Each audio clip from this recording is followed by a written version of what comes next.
Доброе утро, дорогая церковь, рад вас всех приветствовать. Соскучился?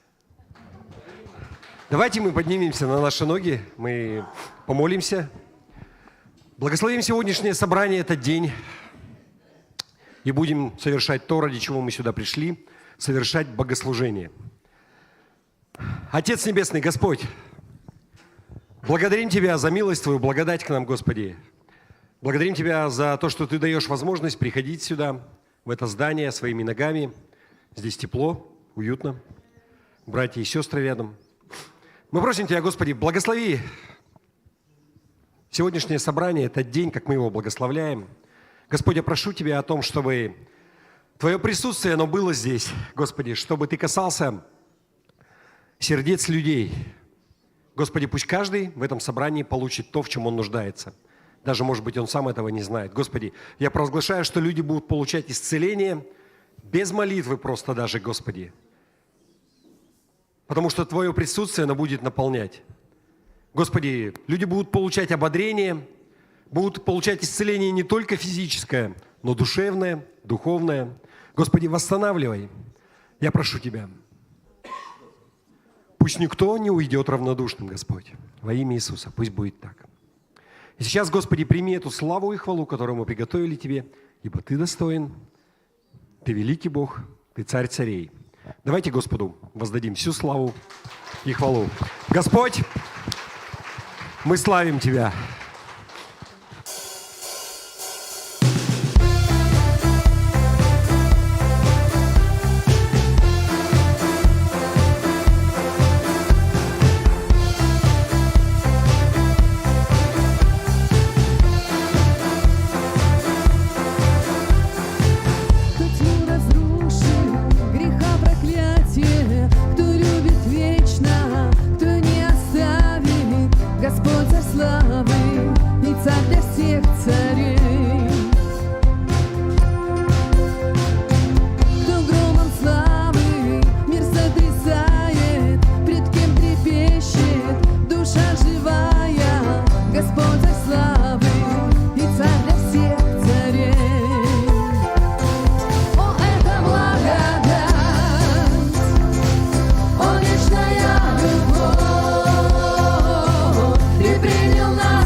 Агнец Божий славу достоин принять, Агнец Божий заклан за нас, Агнец Божий славу достоин принять, Агнец Божий заклан за нас, Агнец Божий славу достоин принять, Агнец Божий заклан за нас, достоин, достоин, достоин Он, о, это благодать,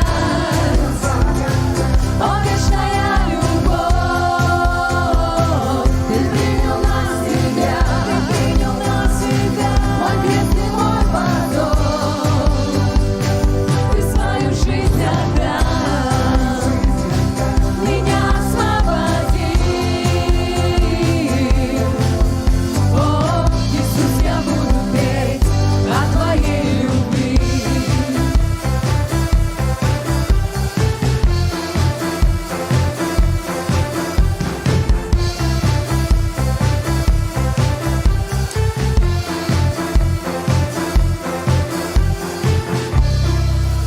Аллилуйя! Спасибо, Господь, за Твою благодать, которая изливается в каждом дне на нас.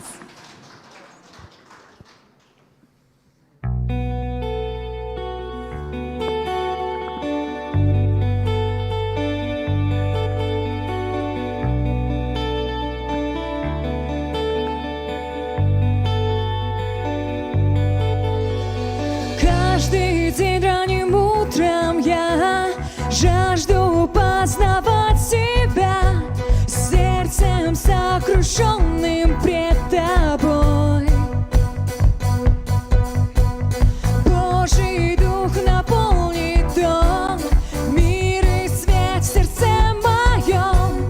Вновь пойду я в новый день для Тебя. Божий бой, Ты в моей жизни действуешь, действуешь, о-о. Твоя кровь омыла грех мой, омыла грех мой. Прославлять смысл жизни каждый день, о-о. Я бегу в Твои объятия, Бог.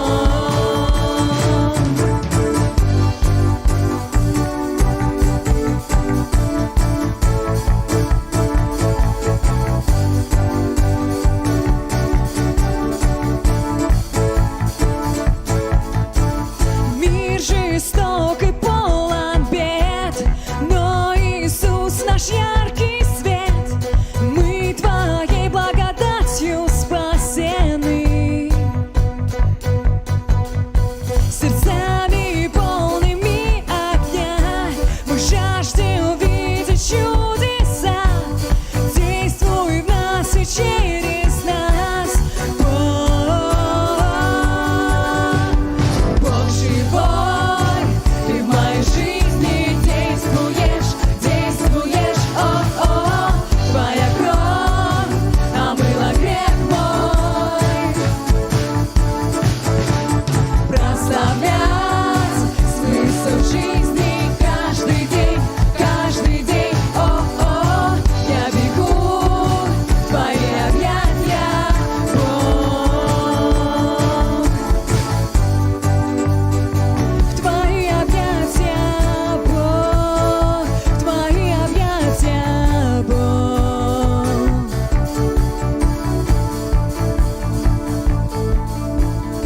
В Твои объятия я бегу, мой Бог, всегда. В Тебе укроюсь я, открой свои пути, чтоб за Тобой идти, нести всем свет Твой. В Твои объятия я бегу, мой Бог, всегда. В Тебе укроюсь я, открой свои пути, чтоб за Тобой идти, нести всем свет Твой. Ты со мною, Твой Дух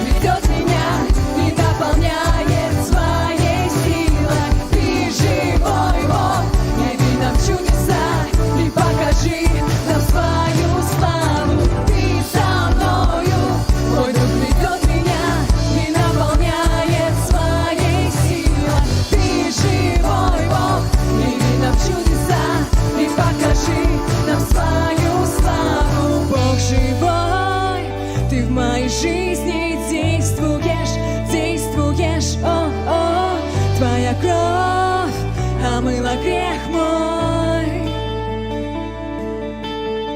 Прославлять смысл жизни каждый день, о, я бегу в твои объятия. Ты со мною, твой дух ведет меня и наполняет своей силой. Ты живой Бог, яви нам чудеса и покажи нам свою славу. Ты со мною, твой дух ведет меня и наполняет своей силой. Ты живой Бог, яви нам чудеса и покажи нам свою славу. Аллилуйя, Господь! В каждом дне Твоя слава будет явлена в нашей жизни через нас, Господь. Мы благодарим Тебя, наш Бог.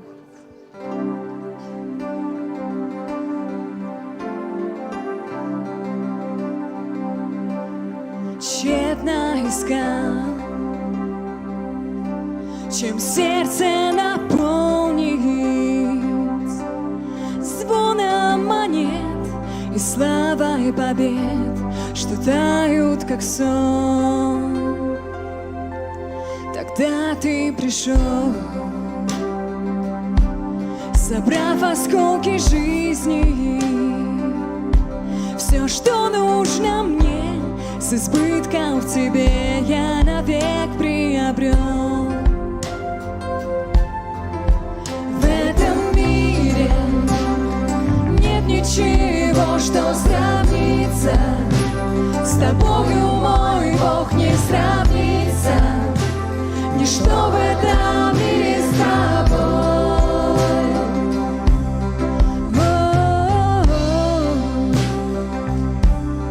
Избран тобой, пусть несовершенен, ошибки мои увидел все ты, но назвал меня друг. Ведь ты рядом в победах и в поражениях. Нет таких мест, где милость и крест не нашли бы меня. В этом мире нет ничего, что сравнится с тобою, мой Бог, не сравнится. Ничто в этом мире с тобой. В этом мире нет ничего, что сравнится с тобою, мой Бог, не сравнится. Ничто в этом мире с тобой. Слезы в смех обращаешь, в красоту серый пепел, смыл позор своей славой. Это можешь только ты.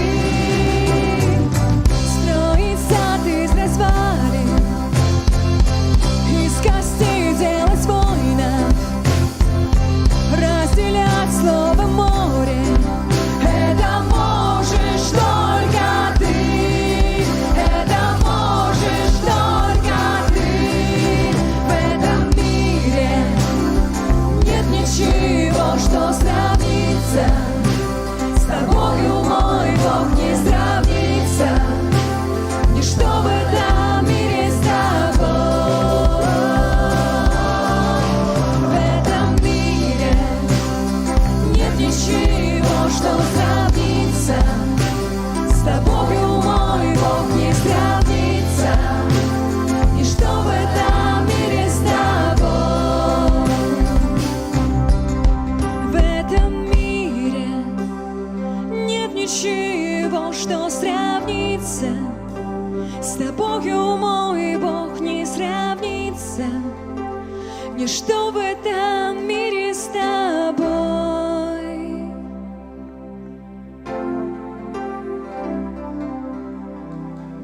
Никто не сравнится с Тобой, наш Бог. Ты один такой. Никто. никто не умеет так любить. И в каждом дне мы взываем к Тебе, наш Бог.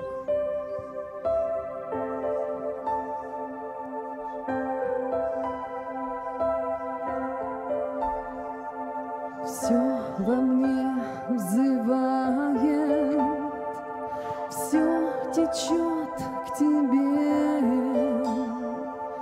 Пусть меня расплавит Твоя любовь с небес, и я приду пред Твое лицо, преклонюсь пред престолом Твоим, овладей моим сердцем, Господь, овладей. И я приду пред Твое лицо, преклонюсь пред престолом Твоим, овладей моим сердцем, Господь, овладей. Во всех моих глубинах мне нужен Дух Святой, своей рукой веди меня и осияй собой, и я приду пред Твое лицо, преклонюсь пред престолом Твоим, овладей моим сердцем, Господь, овладей. И я приду пред Твое лицо, преклонюсь пред престолом Твоим, овладей моим сердцем, Господь, овладей.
Сырдыкынан сыжай мен келем, мәсөнүн инни гери төңкөйөм, эн сүлү күскери сүрөппин, айы доёнум толор эн толор.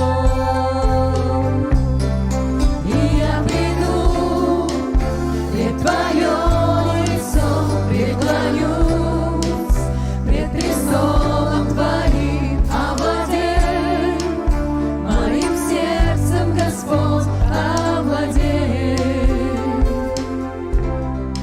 И я приду пред Твое лицо, преклонюсь пред престолом Твоим, овладей моим сердцем, Господь, овладей.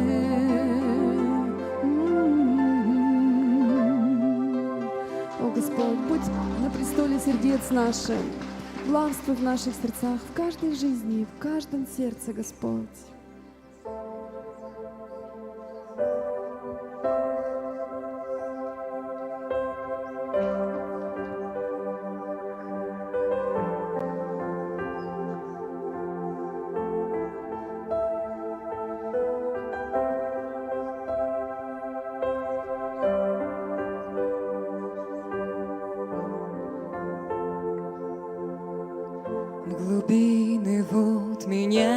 призвал ты, мне не пройти их без тебя. Но вера крепнет в океанах, там явишь мне, Господь, себя. Я имя Бог Твое зову, и взгляд я свол на Тебя смещу. Душе моей Ты дашь покой на время бурь, ведь я в Тебе, а Ты во мне.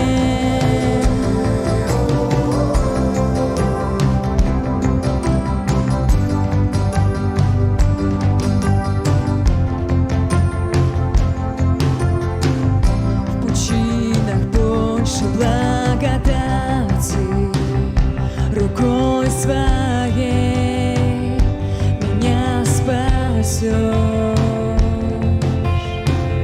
где страх объявлен, нет опоры, ты не подводил и не подведешь. Я имя Бог Твое зову,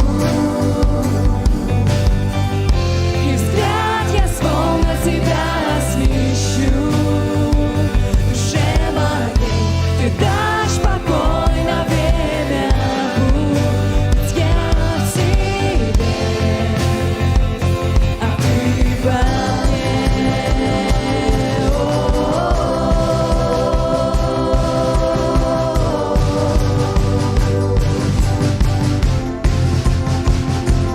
Ты во мне.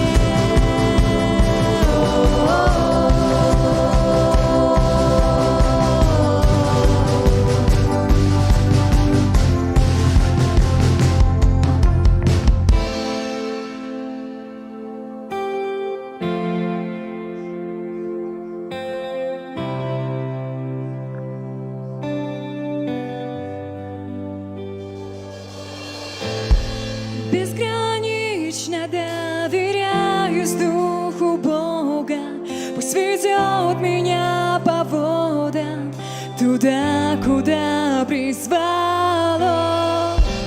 И в глубинах тех, что не преодолеть мне, станет вера моя крепче, когда рядом мой Спаситель. Безгранично доверяюсь Духу Бога, пусть ведет меня по водам, туда, куда призвал Он. И в глубинах тех, что не преодолеть мне, станет вера моя крепче, когда рядом мой Спаситель. Безгранично доверяюсь Духу Бога, пусть ведет меня по водам, туда, куда призвал Он. И в глубинах тех, что не преодолеть мне, станет вера моя крепче, когда рядом мой Спаситель. Безгранично доверяюсь Духу Бога, пусть ведет меня по водам, туда, куда призвал Он. И в глубинах тех, что не преодолеть мне, станет вера моя крепче, когда рядом мой Спаситель.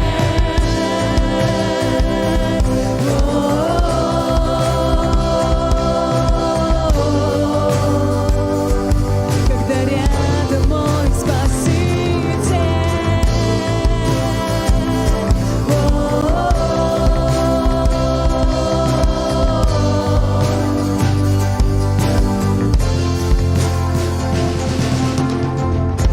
Я имя Бог Твое зову,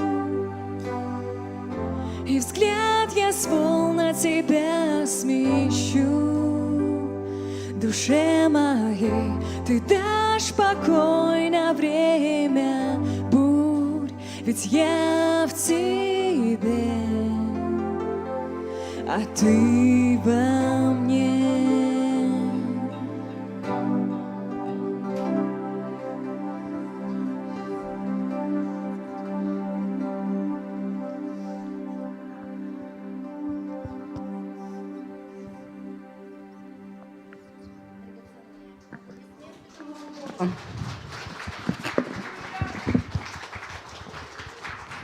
Вы знаете, можно и громче. Можно громче. Давайте громче. Аллилуйя. Слава Тебе, Господи, хвала. Аллилуйя. Ты достоин, Господь, всей славы, чести, хвалы. Огромное спасибо прославлению. Ну, просто молодцы. Ну, а я вышла для того, чтобы мы все вместе, как Церковь Божья, как семья, как дети великого живого Бога, помолились в единстве и в любви.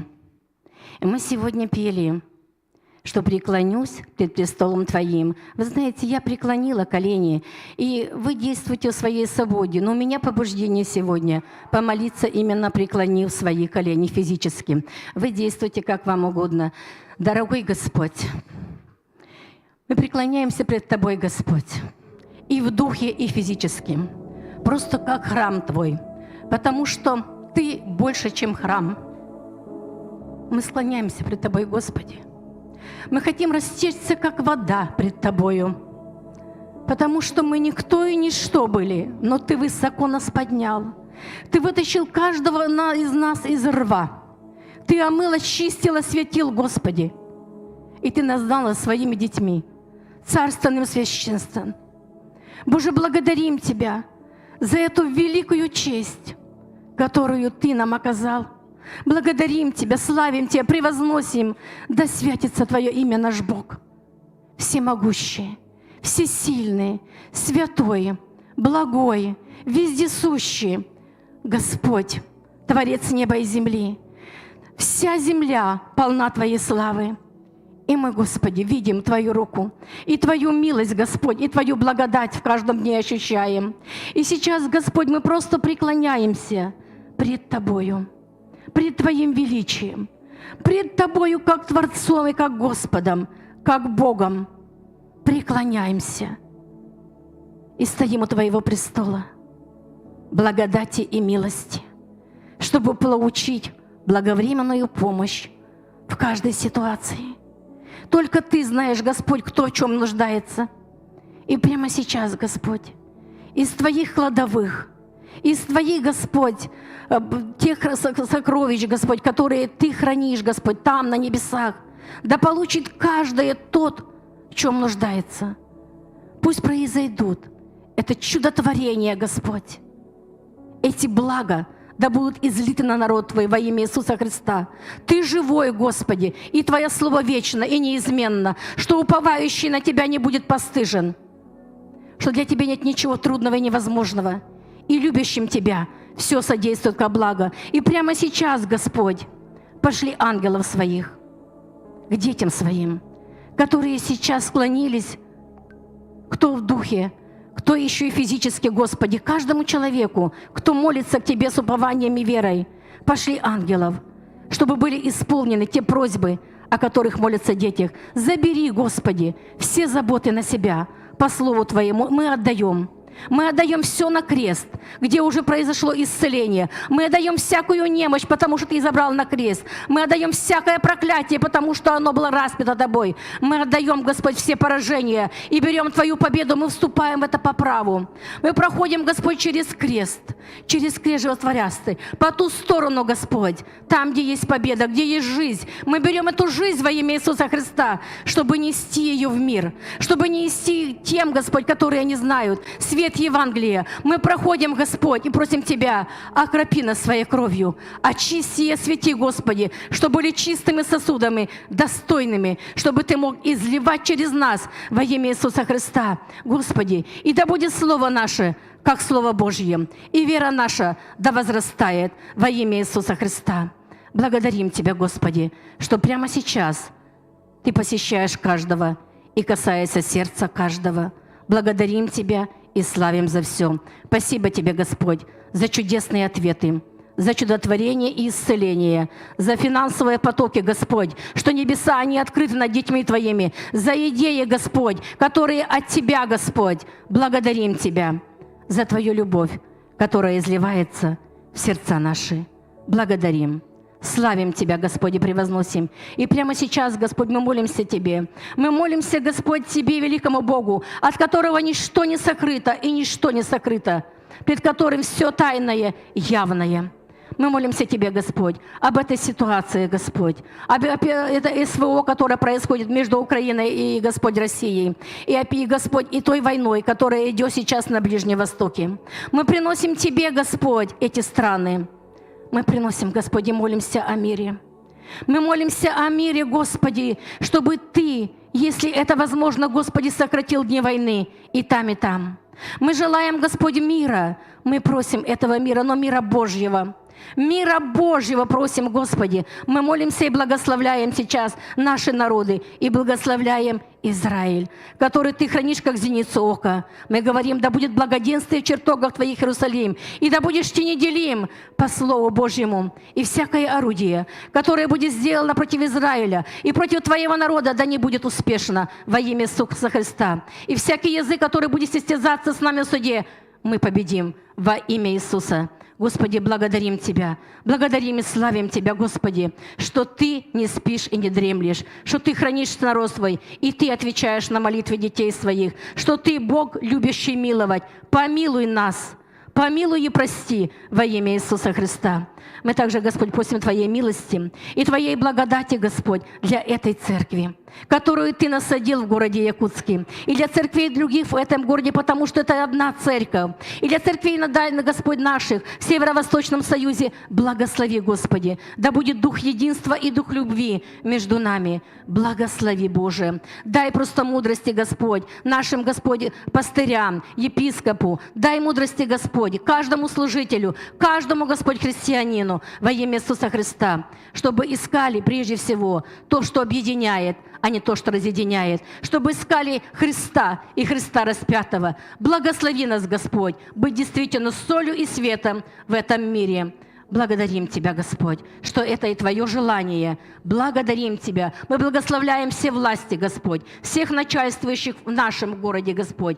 Благословляем их мудростью, Господь, и страхом Божьим. Благословляем, чтобы они познали Тебя и все делали, как для Тебя, для блага Твоего народа. И да будет Тебе вся слава, честь и хвала отныне и вовеки. Аминь. Два слова скажу. Драгоценные, сейчас я передам микрофончик нашей сестричке. Мы делали молитвенный выезд, и она буквально немножечко засвидетельствует о молитвенном нашем выездном служении. Ну, в принципе, я могла бы говорить, и, конечно, и без микрофона. Я хочу сказать и выразить благодарность от 3 наших сестер, 2 Надежд и Августы Васильевны. Значит, 25-26 октября было служение, и я приношу благодарность от моих сестер за это служение. Это необыкновенное служение. Я на этом служении получила. Я не понимала, что такое ширина, глубина и высота. В этом служении я получила много, и каждая из наших сестер получили то, что нужно. Это благословенное время. Спасибо за лидеров, которые, ну я не знаю, Господь дал такое служение. Я благодарна от своих сестер. Спасибо всем служителям.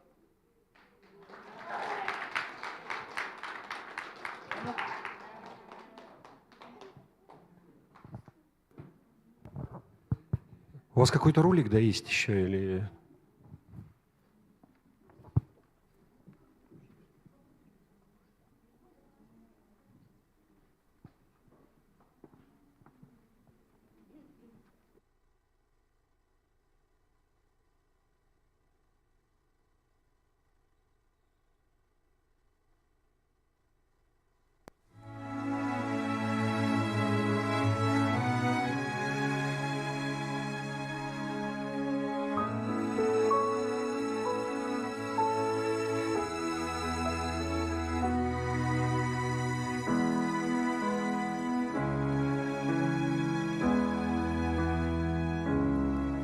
Now I've heard there was a secret chord that David played and it pleased the Lord, but you don't really care for music, do you? It goes like this: the fourth, the fifth, the minor fall and the major lift. The baffled king composed it. Hallelujah, hallelujah, hallelujah, hallelujah, hallelujah.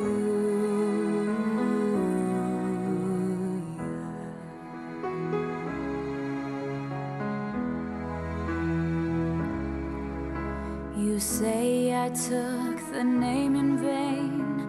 I don't even know the name, but if I did, well, really, what's it to you? There's a blaze of light in every word. It doesn't matter what you heard. The holy or the broken. Hallelujah, hallelujah, hallelujah, hallelujah, hallelujah.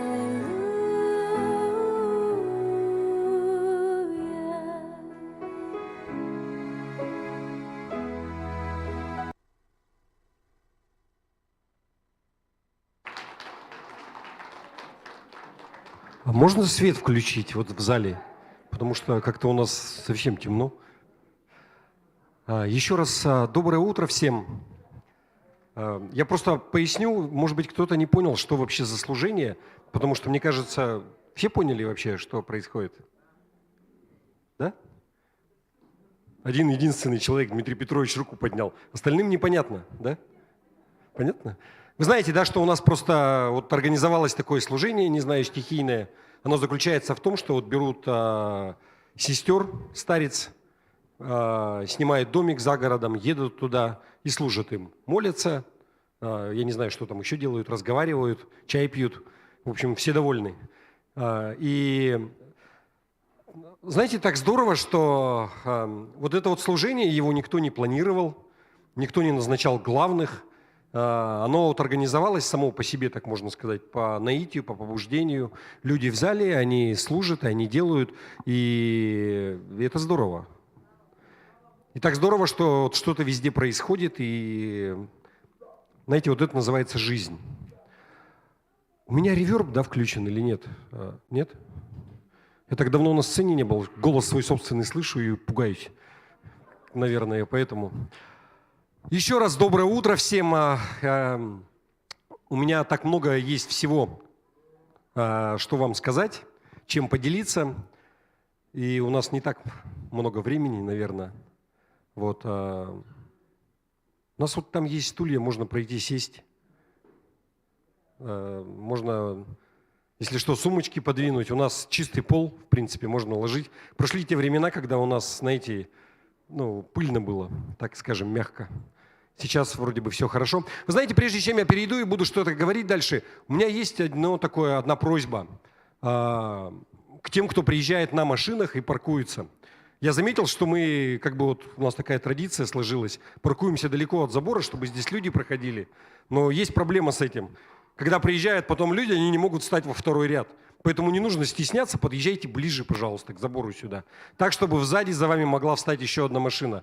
Просто у нас все уже не входят, поэтому подъезжайте поближе, ладно, пожалуйста. И тоже, заботьтесь о том, чтобы аккуратненько парковаться. То есть не нужно поперек вставать, не нужно 2 метра делать между машинами расстояние, просто чтобы все встали, хорошо?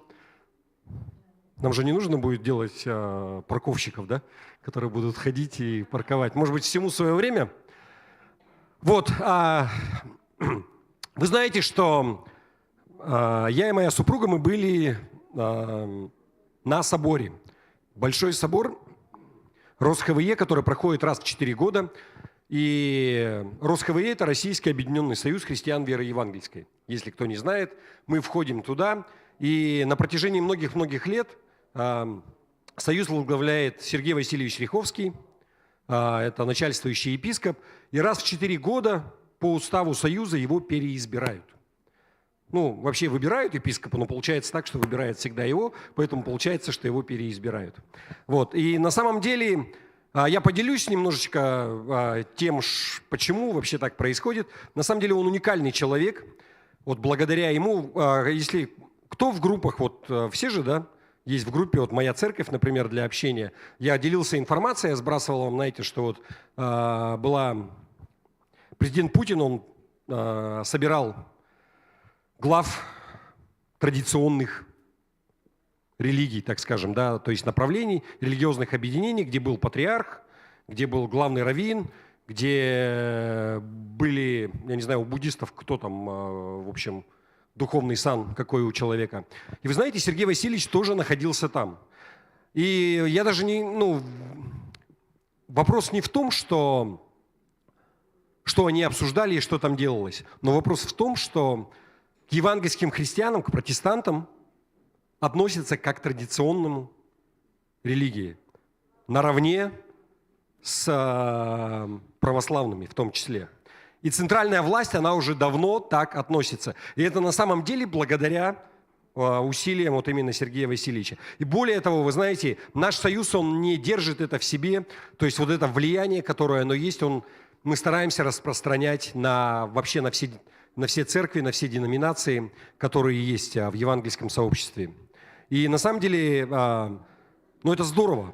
Вы знаете, и тот уровень, я знаю, что просто Сергей Васильевич, он ведет вот такой кружок по изучению Библии в Государственной Думе.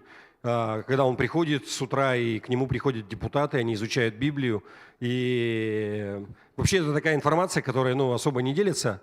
Потому что, знаете, такие люди, они не любят вообще афишировать какие-то такие вещи. И много-много-много всего также, что делается вообще на самом деле. И, пожалуйста, вспоминайте в своих молитвах. Когда вы молитесь за нашу церковь. Вы знаете, мы на собраниях так поступаем. Мы молимся за нашу церковь, мы молимся за все церкви в нашем городе, в республике и по всей России. Потому что у Господа Бога церковь, она одна. Много поместных общин, у каждой общины свое предназначение какое-то, есть свое какое-то откровение, в котором она двигается. Но мы призваны к тому, чтобы молиться. Молиться за церковь и молиться за власти. Да? Зачем нам молиться за власти? Как в Библии написано. Чтобы вам вести жизнь тихую и безмятежную. Вот мы собираемся, нас никто не трогает, слава Богу. Молитесь за власти. Нам нужно иметь хорошие отношения по возможности с ним. Аминь. Потому что церковь, она к чему призвана? Какое у нас великое поручение, которое дал нам Иисус Христос? Идите и проповедуйте. Идите и научите все народы до края земли, да? Уча их все, что получили. Вот в этом наше призвание. И чтобы нам это исполнять, желательно иметь хорошие отношения с властью. Потому что когда ты приезжаешь куда-то, если тебя не очень хорошо принимают, много ты там напроповедуешь. Я сомневаюсь. Аминь. Хорошо, и давайте буквально, можно запустить. Есть официальные ролики РосХВЕ. Собор длился 3 дня. И была как главная часть, какая-то торжественная, потом была протокольная часть, собственно, непосредственно выборы епископа. То есть довольно скучное занятие, когда вот там голосовали, и вот это вот все занимает время, подсчет голосов. Но потом были, знаете, такие тематические дискуссии. И я вообще могу вам сказать, что, знаете, вот этот собор, наверное, лучший. Я не так давно, я, может быть, раз 5 был на соборах. Всего, да, вот 5 лет подряд как бы езжу. Но этот был лучший, вот просто из славы в славу. И, знаете, по уровню свободы, по уровню того, что обсуждалось, это было, прям было хорошо. Вы знаете, и знаете, что меня еще радует? Что начала приезжать молодежь. То есть пастора стали приезжать с молодежью, с командами. И мало совсем, еще мало, очень мало. Но какой-то, знаете, такой сдвиг, потому что вот еще буквально совсем недавно ну, знаете, я там чувствовал себя молодым. Как бы там сидишь и такой, как бы потому что все остальные еще старше. Сейчас уже, знаете, молодежь, то есть имеется в виду там по 30 лет, по 20 лет. Я верю, что мы с нашей церкви также будем ездить командой, знаете, именно, что будет приезжать кто-то. Потому что это здорово, это хорошо, когда молодежь, она уже начинает как-то вращаться, знаете, набираться идей, потому что вы только представьте, пастора со всей страны, вообще со всей, с каждого региона. И, ну, давайте мы посмотрим, я говорить не буду. Может быть, я какие-то... Можно мне, да, оставить микрофон? Я, может быть, какие-то комментарии буду делать и просто вот ролик первый пустить, который с первого дня. Вот собор проходил, эта церковь «Благая весть» Рика Реннера. Большое красивое здание в Москве по улице Иркутской. Вот это была предсоборная встреча полномочных представителей и заместителей Сергея Васильевича. Христа. Это особое время для проповеди Евангелия. И я думаю, что этот собор проходит в правильном месте и в правильное время. Потому что название церкви, где мы находимся, «Благая весть».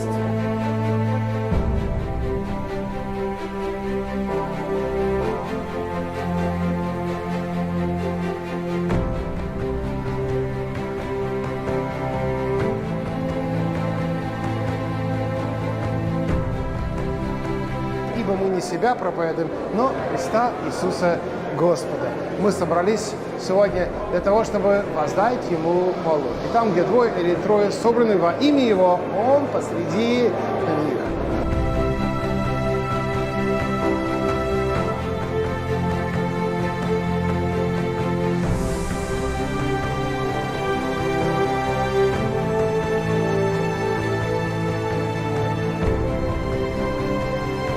Вот это вот открытие первого дня. Слово Божие – это меч обоюдоострый.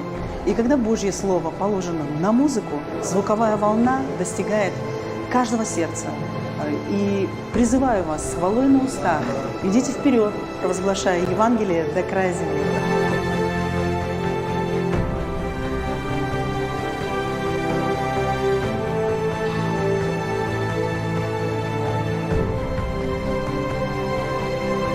В рамках Большого собора мы запустили отдельный медиапоток. Многие медийщики со своих церквей, из регионов приехали для того, чтобы учиться, познакомиться друг с другом и, конечно же, получить новую информацию.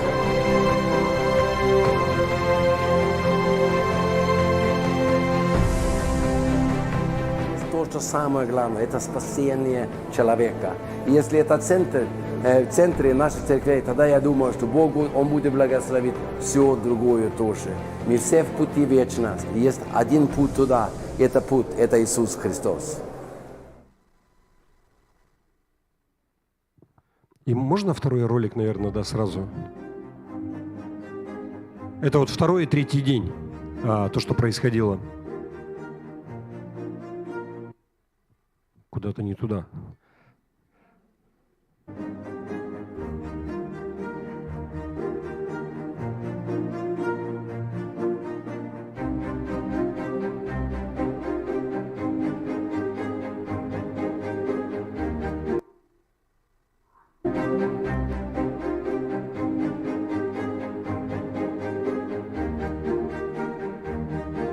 Для меня большое благословение быть на этом соборе, общаться с моими близкими друзьями, делиться невзгодами, делиться победами. И самое главное, вместе молиться и прославлять, верить в хорошее будущее. А будущее все-таки зависит от нас и от наших молитв.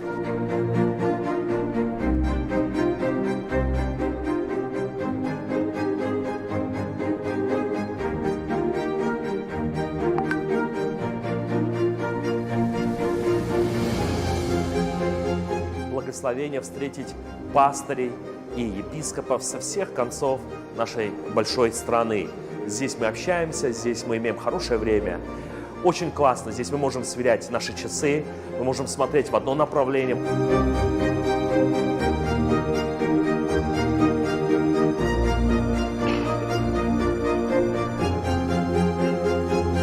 параллельно проходили просто как общение для медиаслужителей один поток, и второй поток это были юристы и администраторы. Встреча юристов и администраторов церквей нашего объединения. У нас была уникальная возможность поделиться опытом нашей работы, обсудить очень важные юридические аспекты служения наших церквей.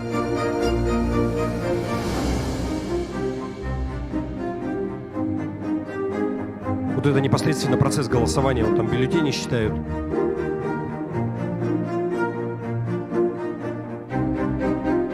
Сергея Васильевича избрали. Послушание Иисусу Христу. Это супруга Сергея Васильевича Риховского. Это тот фактор, это та дорога, которая делает женщину красивой, послушной женщиной, которая действительно будет нравиться своему мужу. И, конечно же, такой мужчина всегда будет благословен.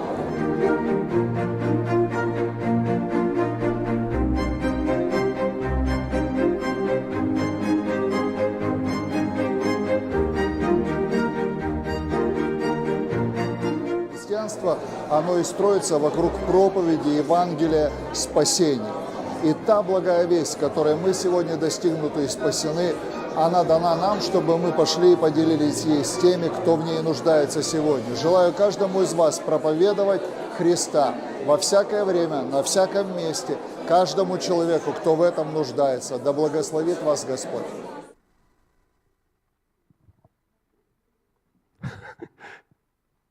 Классная картинка.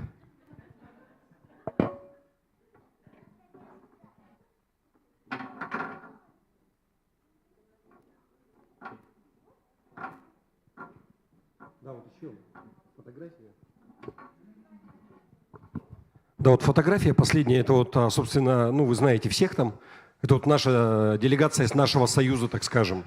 Вот все, кто были. Вы всех знаете, наверное. Вот Андрей Андреев еще вот, рядом с Сергеем Кульманом слева. Это также пастырь с церкви «Живая вера» города Владивостока вместе с Андреем Манжосовым. Морщинина вы знаете, Кульмана вы знаете. Ну и остальных, наверное, представлять не нужно. Вот.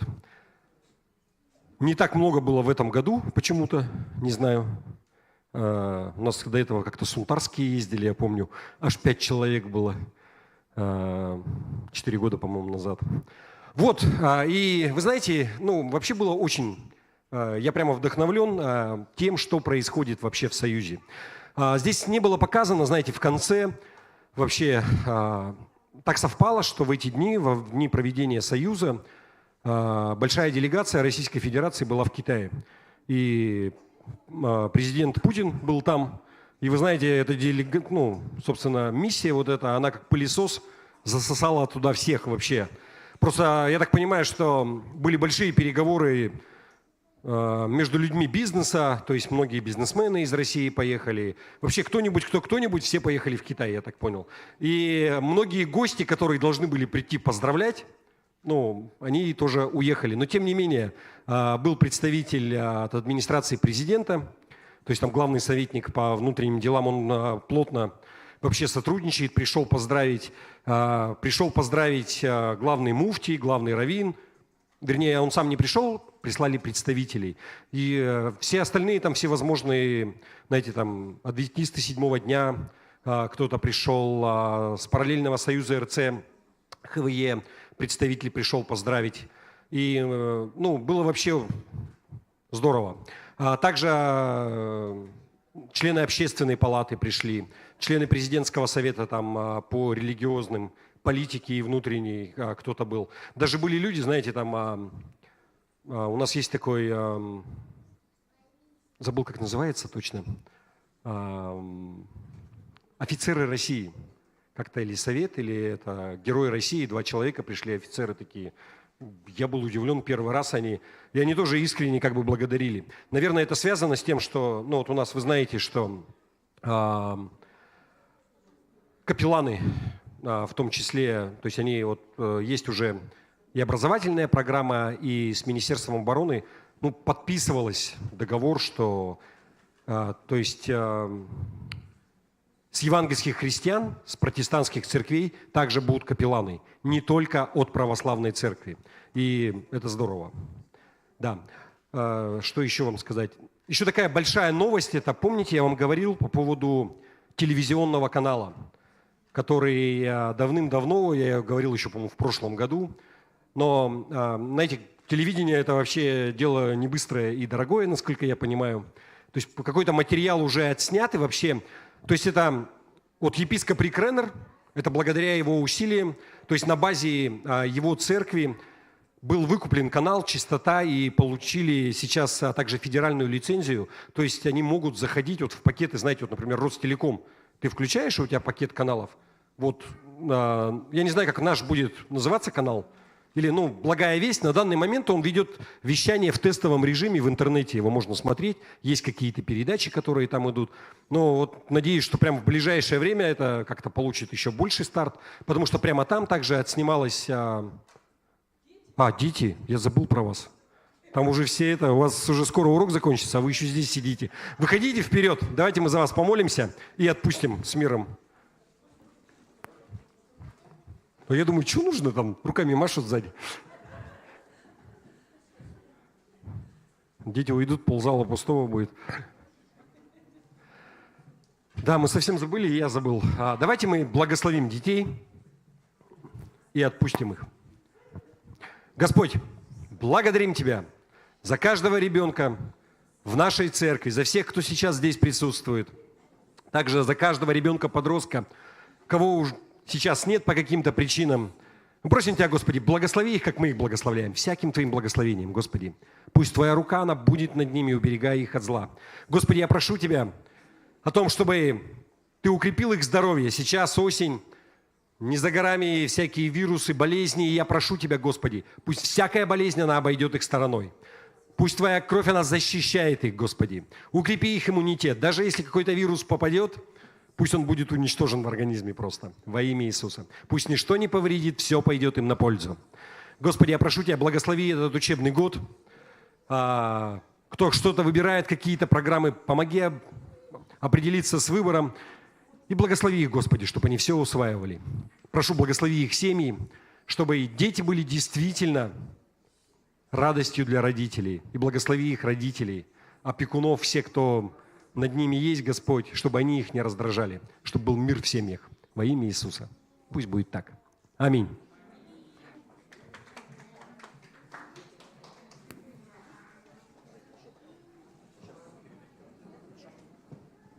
Так,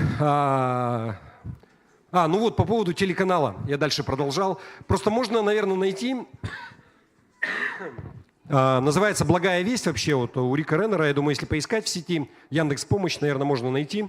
Есть трансляции в тестовом режиме, но… то есть вы представьте, этот канал, он позиционируется не просто как протестантский, как евангельский, а позиционируется как общехристианский канал. Потому что вот, например, у нас есть один канал, вы знаете его все, как он называется, «Спас», и это ярко выраженный православный. Да? Там вот есть, например, девушка, которая вот сейчас перешла и будет работать на канале «Благая весть», и вот она… Был конкурс на вот ведущих на телеканале «Спас», и она прошла все, она там вышла в финал, и последнее там вот собеседование, ей просто задавали вопрос: девушка, а вы в церковь-то ходите? Она такая: да, хожу. А куда?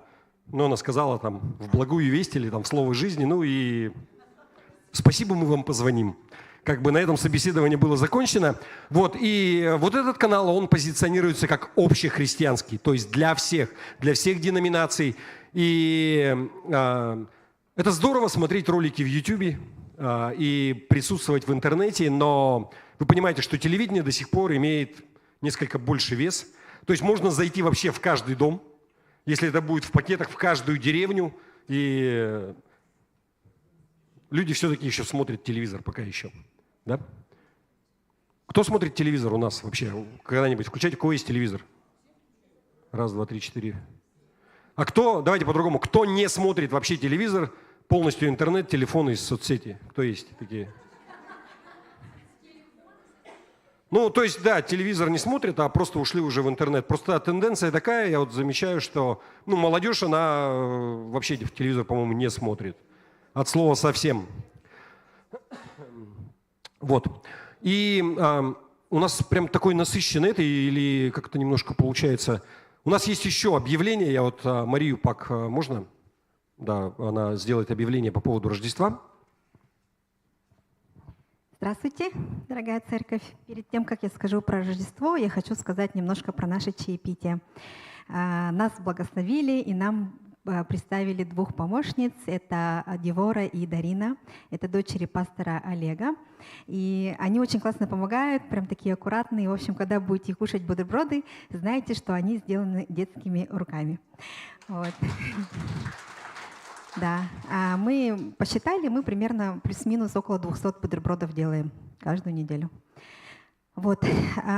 И по поводу Рождества, да, я уже выходила, но сейчас народу побольше, я попросила слова для тех, кто не слышал. Мы сейчас опять, как в прошлом году, организуем сбор средств на подарки детям из нашего района, из неблагополучных семей для детей, в возрасте от 3 до 18 лет. И следующий слайд сделай, пожалуйста. В прошлом году мы помогли в общей сложности 21 семье. Из них получилось у нас 55 детей. 5 детей из них малыши. Они получили там книжки, да, такие. А вот именно наборы, которые мы готовили, получили у нас 50 детей. Из них девочки 23 девочки и 27 мальчиков. Вот. Возраст у нас получился, что вот с 8 до 14 лет больше всего преимущество, да? 14 девочек и 11 мальчиков. Как вот у нас есть детское служение, где у нас Семен с Мариной, да, лидеры, и они сказали, что вот благодаря тому, что мы ходили по семьям, у нас пришла одна девочка, и она уже, слово всегда забываю, покаялась, да, она покаялась, и то есть те зерна, которые мы сеем, они со временем будут прорастать, и те дети, которые вот от 3 до 18, естественно, они тоже потихоньку, я думаю, что найдут путь к нашей церкви, да, и просьба большая, да, помолиться за то, чтобы у нас эти списки пополнились. Так как в прошлом году мы собрали списки из 50 детей, это было достаточно сложно, взяли списки в мэрии, но там вместе с малоимущими в общий список входят многодетные, но не все многодетные малоимущие, да, то есть нам пришлось еще крыжить, разговаривать с ними, да, вот. И также в прошлом году, так как у нас было 50 детей, мы решили возрастать. В этом году план 70, в следующем 100. Дай бог, в этом году, возможно, будет 100, да, но вот такую планку себе поставили. И со списками сложновато, потому что из всех ресурсов, которые у нас были, в том числе Help ЕКТ-центр, да, когда они регистрировали нуждающихся, мы оттуда тоже взяли списки поадресно. Вот. Поэтому просьба помолиться за то, чтобы у нас этот список пополнился. В планах пойти в школу в нашем районе и к директору. И очень надеемся, что она предоставит списки нуждающихся семей. Вот. Дальше. Вот такие у нас коробочки были от церкви, да, они очень такие праздничные. Мы их наполнили. Дальше. Кого не было, да, вот у нас вот такой был список. Мы дарили приглашения, давали детям на Рождество, которое у нас было в церкви, да, на представление наше. То есть у нас молодежное служение очень круто поучаствовало именно в организации Рождества, и очень хорошая оценка получилась. И когда на сцене дети, и приходят дети, то есть, для них как-то более понятно, наверное, да, через уста друг друга слышать. Вот. Также у нас были пластилины, там, краски, зубные щетки, зубные пасты, полотенца мы сформировали. Дальше сделай, пожалуйста. Вот у нас еще было пожертвование прихожан, Библия, да, в этом году тоже будет. Вот такие у нас были канцтовары, еще пожертвования тоже от прихожан. Дальше. Конфеты. Тоже в этом году, слава Богу, у нас тоже мы будем обеспечены конфетами. Дальше. Вот купили с очень хорошей скидкой в книжном маркете, у них есть Артландия, и у них вот 25 примерно ноября у них есть большая распродажа 25%. И мы договорились, что мы приходим заранее, собираем вот такую корзиночку, они откладывают, и в день скидки мы приходим, выкупаем. То есть тоже такая возможность есть, тоже слава Богу. Вот. И у нас молодежное служение, да, а сейчас, знаете, я обучилась одному курсу, называется «Добровольчество и волонтерство», и очень рада, что вообще на уровне Российской Федерации у нас есть Добро.ру, где вообще очень развивается тема волонтерства. У кого дети собираются поступать там, от 8 класса и выше, знаете, что оказывается, когда дети участвуют в волонтерстве, засчитываются им эти часы, и тогда добавляются баллы к вступлению к ЕГЭ. Да, есть такая, оказывается, возможность. И вот наше молодежное служение нам помогало собирать вот эти подарки, и мы из полотенец делали мишек. Ну, то есть это было тоже так достаточно для детей очень интересно, да, для тех, кто получал подарки. Дальше. Вот таким образом у нас вот коробочка выглядела. Там у нас были гель для душа, шампунька, зубная паста, там мыло, да. И знаете, кажется, что, ну, вроде бы это такие вещи, которые, возможно, есть у всех, но мы ходили по семьям, и знаете, есть семьи, где дети реально радуются тому, что им подарили просто зубную щетку новую. Представляете? То есть это вот, ну, на таком уровне, да, нуждаются дети. И, ну, очень радостно было смотреть, как они с радостью получают такие подарки. Вот так мы упаковали все в красивые новогодние пакетики. Ага, дальше. И вот у нас вот такая была карта, мы разбились по районам, и это был какой-то такой квест. И молодежное служение тоже присоединилось, и они с нами ездили. Дальше. И знаете, вот это на самом деле очень сильно помогает возрастать в милосердии, да, когда ты видишь, что есть чем сравнивать свою жизнь. Вот семьи. И вот девочка, да, которая возле Марины стоит, которая вот пришла в молодежку и ходит. И ну, вот ради таких моментов, даже если будет это один ребенок, ну, стоит это делать, да. Вот дальше. Ага. Вот так вот выглядят у нас семьи, ребятишки. Смотрите, какие они радостные. Вот. Угу. Вот. Ага. В прошлом году мы собрали 63 тысячи, и нам этого хватило. Мы, ну, соответственно, для 70 детей нужно собрать чуть больше. На сегодняшний день я собрала 22 тысячи рублей. Угу. Ну и все. Вот. Деньги можно отправлять мне, но, пожалуйста, в примечании пишите, что это Рождество. Да, если у вас есть на сердце, чтобы вы тоже поучаствовали в этом служении, отправляйте, пожалуйста, потому что я еще собираю на чаепитие, поэтому немножко нужно разделить. Да? Напишите, пожалуйста, что это на Рождество или для детей. Вот. И, соответственно, очень было бы классно. Я вот объявление подготовлю, чтобы вы сделали в том числе репост, собрали среди своего окружения. Будет здорово. Спасибо за внимание.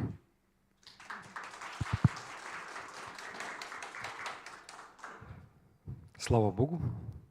Не, вообще на самом деле было ну, здорово, да, вот в прошлом году, кто помнит, когда собрали, и когда у нас так много людей пришло, вы помните все, мы как-то были не готовы к встрече, так скажем, потому что так много людей было.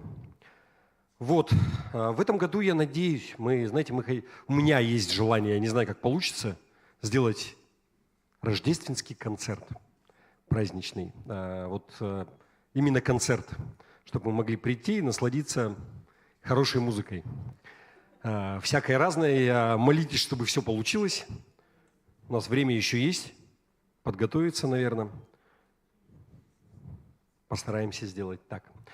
Хорошо, и по поводу пожертвований в церковь и десятин, можно тоже ведра. Вы знаете, что церковь существует на десятины, на пожертвования, то, что мы даем, то мы и получаем.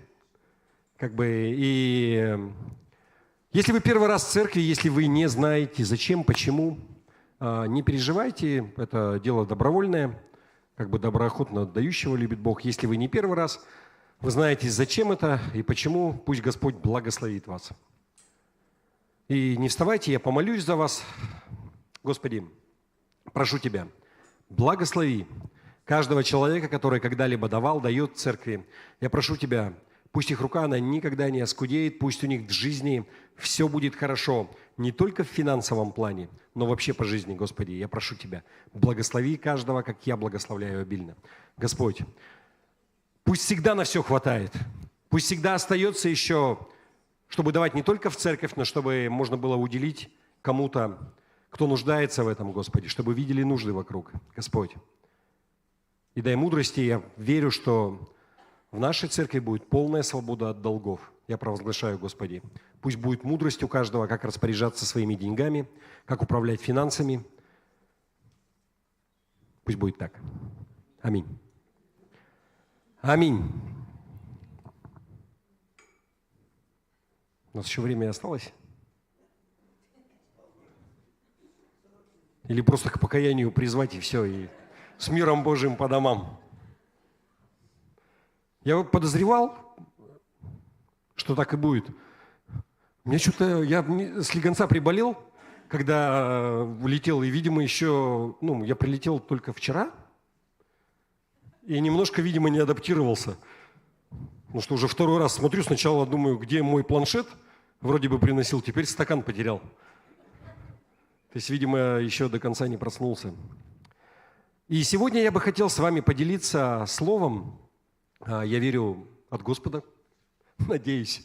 И это продолжение серии, которую мы делали, помните, по разным чувствам, которые есть у человека. И мы рассматривали гнев, и, я не знаю, много-много-много всего. Но сегодня проповедь, она называется «Ослепленный гордостью». И гордость – это, наверное, я думаю, что это последняя в этой серии, да, и, знаете, последняя в серии, но не последняя в списке. Я бы поставил гордость вообще на самом деле на первое место, потому что вот прям проблема многих вещей, и она многогранна. Давайте мы прочитаем место Писания, к которому мы будем обращаться. Это книга Судей, 16 глава, и прямо с 1 стиха по 21.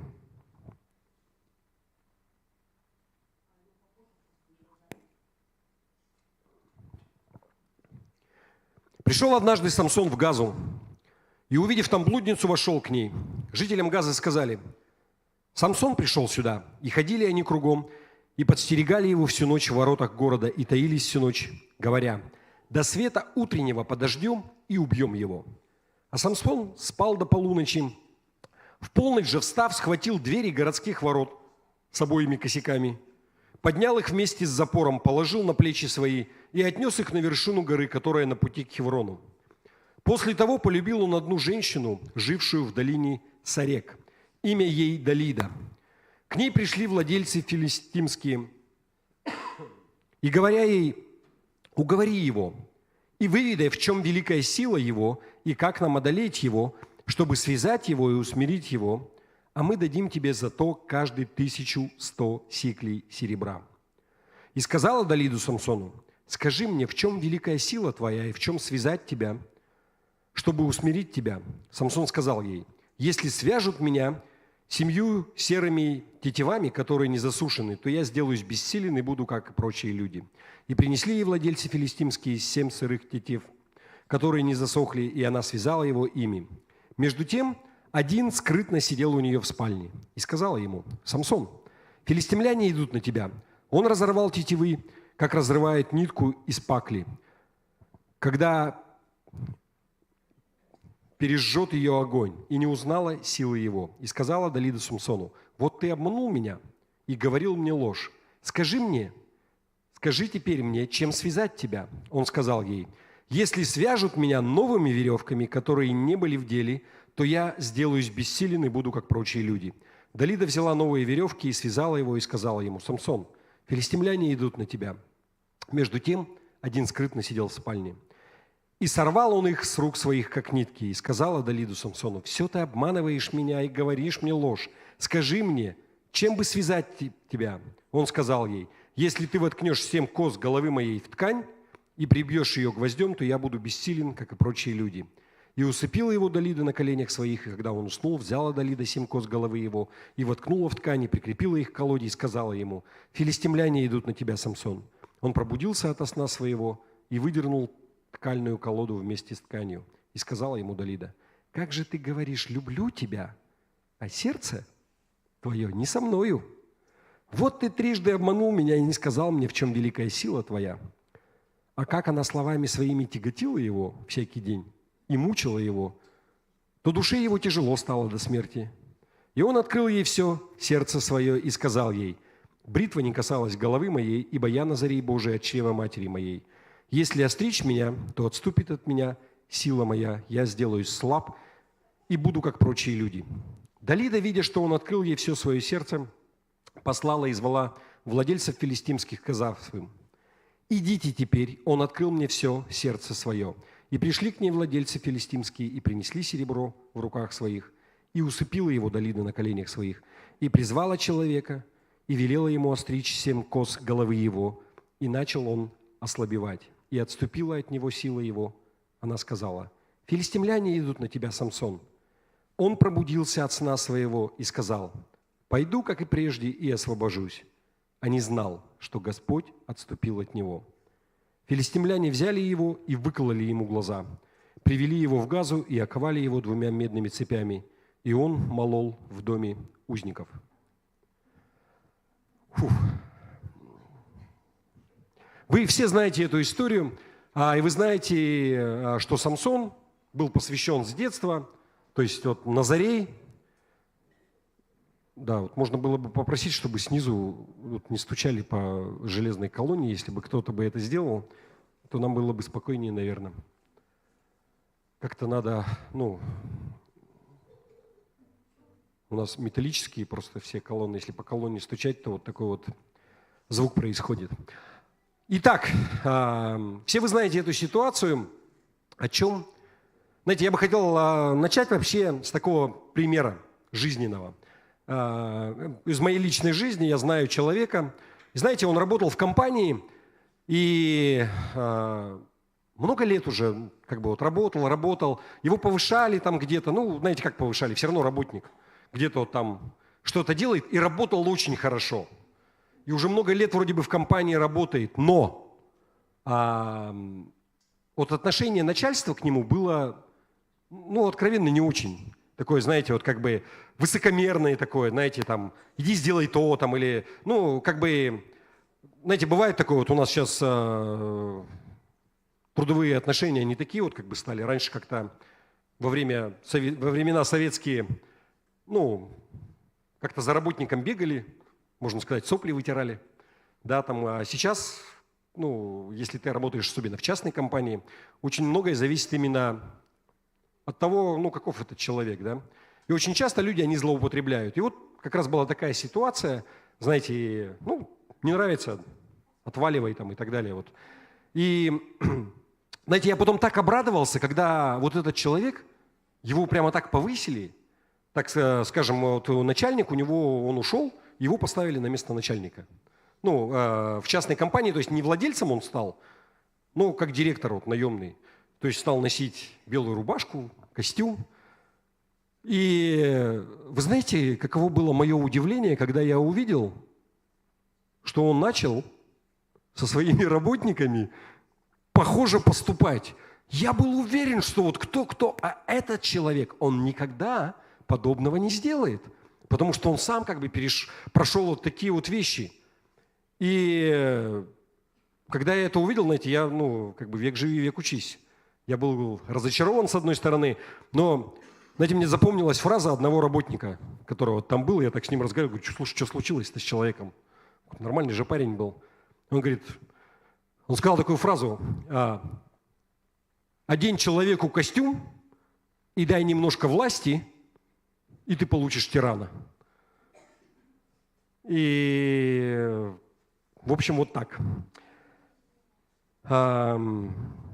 Есть такая фраза, я не знаю, кто ее сказал, кто-то из великих, что всякая власть, она развращает, а абсолютная власть развращает абсолютно. И Еще одно такое выражение тоже, что авторитет или просто желание контролировать, оно зачастую вынуждает людей поступать самым странным образом. То, как ты не ожидаешь. И вот то, что мы читали сегодня, знаете, вот про Самсона, у человека была абсолютная власть. Он был могуществен. То есть это вот те времена, когда физическая сила, она значила многое. И сейчас-то физическая сила, она как бы немаловажна, но сейчас есть огнестрельное оружие. Тогда это было просто, да, то есть дрались на мечах, проща там и так далее. И то есть физическая сила – это 90% успеха, как бы, да, в драке в какой-то. Но Самсон был не просто сильный человек. Ну, он... Вот кто смотрел, есть фильм такой про Супермена. Я, может быть, не очень смотрел как бы какие-то, но вы понимаете. Человек обладает просто сверхъестественными какими-то возможностями. Когда, вот, я так понимаю, про Супермена, кино и вообще все там фильмы, комиксы, они вышли вот, это 50-е годы, и вот автор, он говорил, что Супермен – это человек, который быстрее пули. Он мощнее, чем железнодорожный локомотив. Человек, который может наклонять высотные здания, который голыми руками может погнуть сталь. Я не знаю, ну, Самсон, наверное, многое мог бы сделать, только я помню, Супермен, он еще летал. Вот так вот, да, то есть, ну, летать Самсон не мог, но то, что он делал, это только Супермен может сделать. Ну, вы помните, вот мы сейчас только что прочитали, он снял городские ворота вместе с петлями и с засовами и унес их по дороге в Хеврон, и я там приблизительно смотрел, знаете, это километров 60. Вы смотрели фильмы вообще, вот что такое городские ворота? Это не в смысле калитка вот такая, как у нас двери, да, которые открываются. Это вот где решетки и вот такие вот здоровенные, то есть люди на лошадях туда проезжали. Вы представляете, сколько это весит? Человек не просто, он взял их, выломал, да, вместе с косяками, вместе с колодкой совсем, и просто унес их на 60 километров. Ну, вот, говорят, еще и в гору. Потом дальше, когда был случай, когда, вы помните, он пришел, там 1000, армия была против него. Он голыми руками, он просто взял челюсть, ну не голыми руками, он взял челюсть ослинную, и он убил 1000 человек. Он просто армию побил один. Ну, это понятно, что это необыкновенный человек, да? Какой бы человек сильный не был сам по себе, ну, Бог был с ним, Бог давал ему силу, сверхъестественную. Вы помните, он также голыми руками он разодрал льва. Он шел, и лев, большой причем, здоровенный лев, и он просто голыми руками его порвал. В прямом смысле. То есть это тот парень, с которым, ну, не стоит вступать в споры, там, в драки и так далее. Вы понимаете? Вот. Но при всем при этом, то есть однозначно на нем Божья сила, это Супермен. И с одной стороны, он защищал Израиль в прямом смысле от филистимлян на протяжении более 20 лет. Знаете, он просто один человек ограждал весь народ от всех проблем. И в главе, которая описывает героев веры, в Евреям, вы знаете, он тоже в том числе перечислен. Вместе с Гедеоном, с Давидом там. Ну, правда, там не расписывается, но что не хватает мне времени и слов, чтобы там описывать всех. И вот он там перечисляет, и в том числе его. Когда такое читаешь и думаешь, ну, человек должен обладать какими-то морально-волевыми качествами тоже, да, какими-то такими. Определенный какой-то стандарт у него. Но мы только что читали в Судьях, что он с проституткой спал. После Далиду там полюбил. Ну, понятно, что с Далидой он тоже спал. Да, не просто так она ему там выведывала у него. Причем насколько, да, вот, ну, понятно же, да, что она не просто так спрашивала, наверное. Но часто мужчины, как бы, они не думают, да, об этом там вообще, как бы, все хорошо, как бы, и думать не надо. Итак,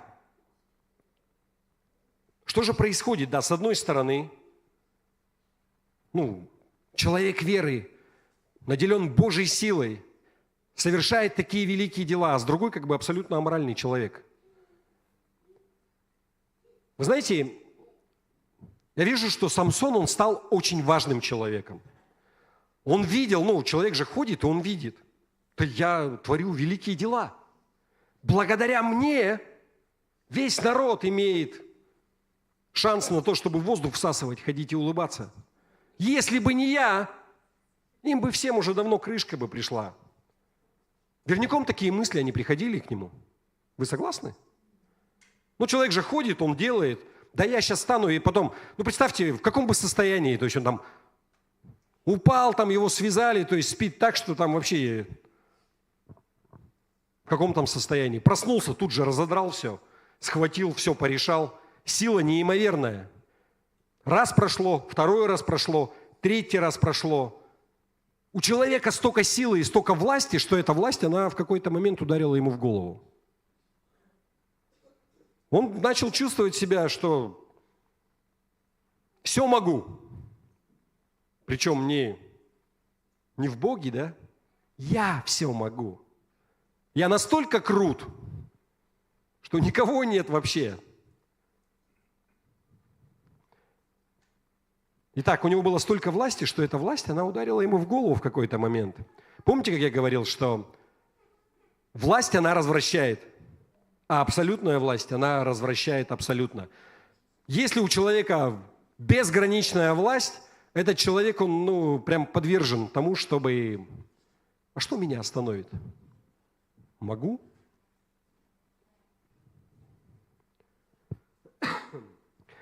Я хотел бы обратить ваше внимание, знаете, что каждый раз, вот если начать читать вообще вот эту историю про Самсона, каждый раз, когда Самсон, он совершал какое-то дело, которое сверхъестественное, где неимоверная сила, каждый раз Писание говорит, что Дух Господень был на нем. Давайте я вам просто несколько примеров приведу. Вот, например, 14 глава, Судей, 6 стих. «И сошел на него Дух Господень, и он растерзал льва, как козленка, а в руке у него ничего не было».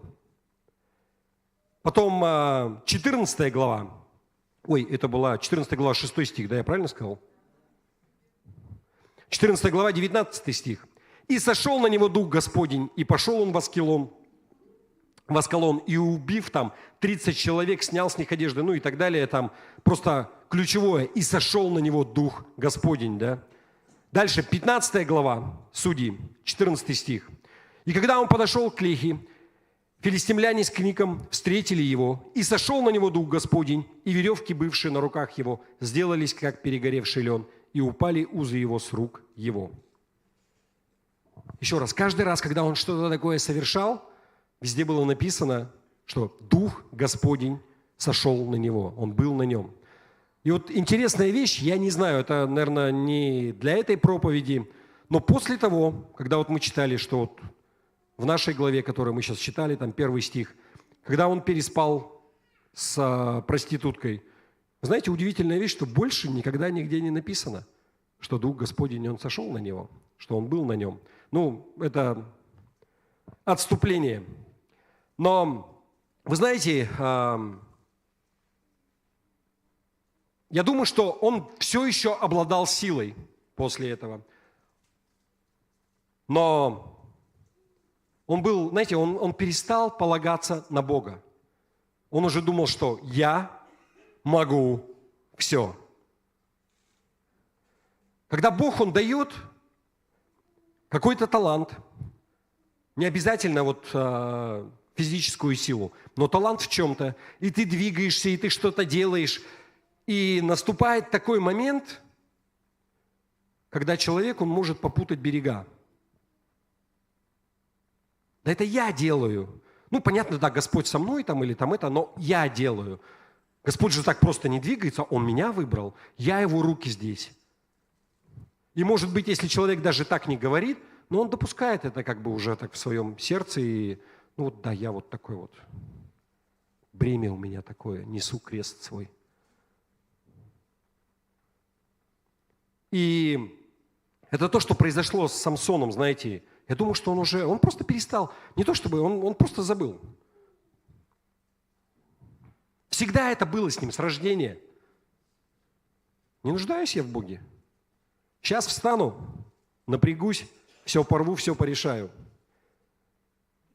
Самсон был ослеплен своей гордостью.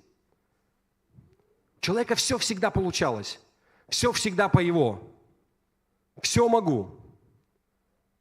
Все решается на раз.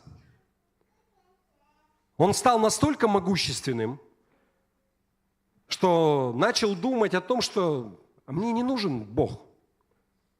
Может быть, он так и, знаете, вот прямо так не говорил, но уже забыл давно про него. Зачем там к Богу обращаться, что-то делать? Стану, все сделаю. И после того, когда это произошло в его жизни, когда он допустил это в своих мыслях, что, ну или, что мне не нужен больше Бог, с этого момента это был просто вопрос времени, когда он упадет.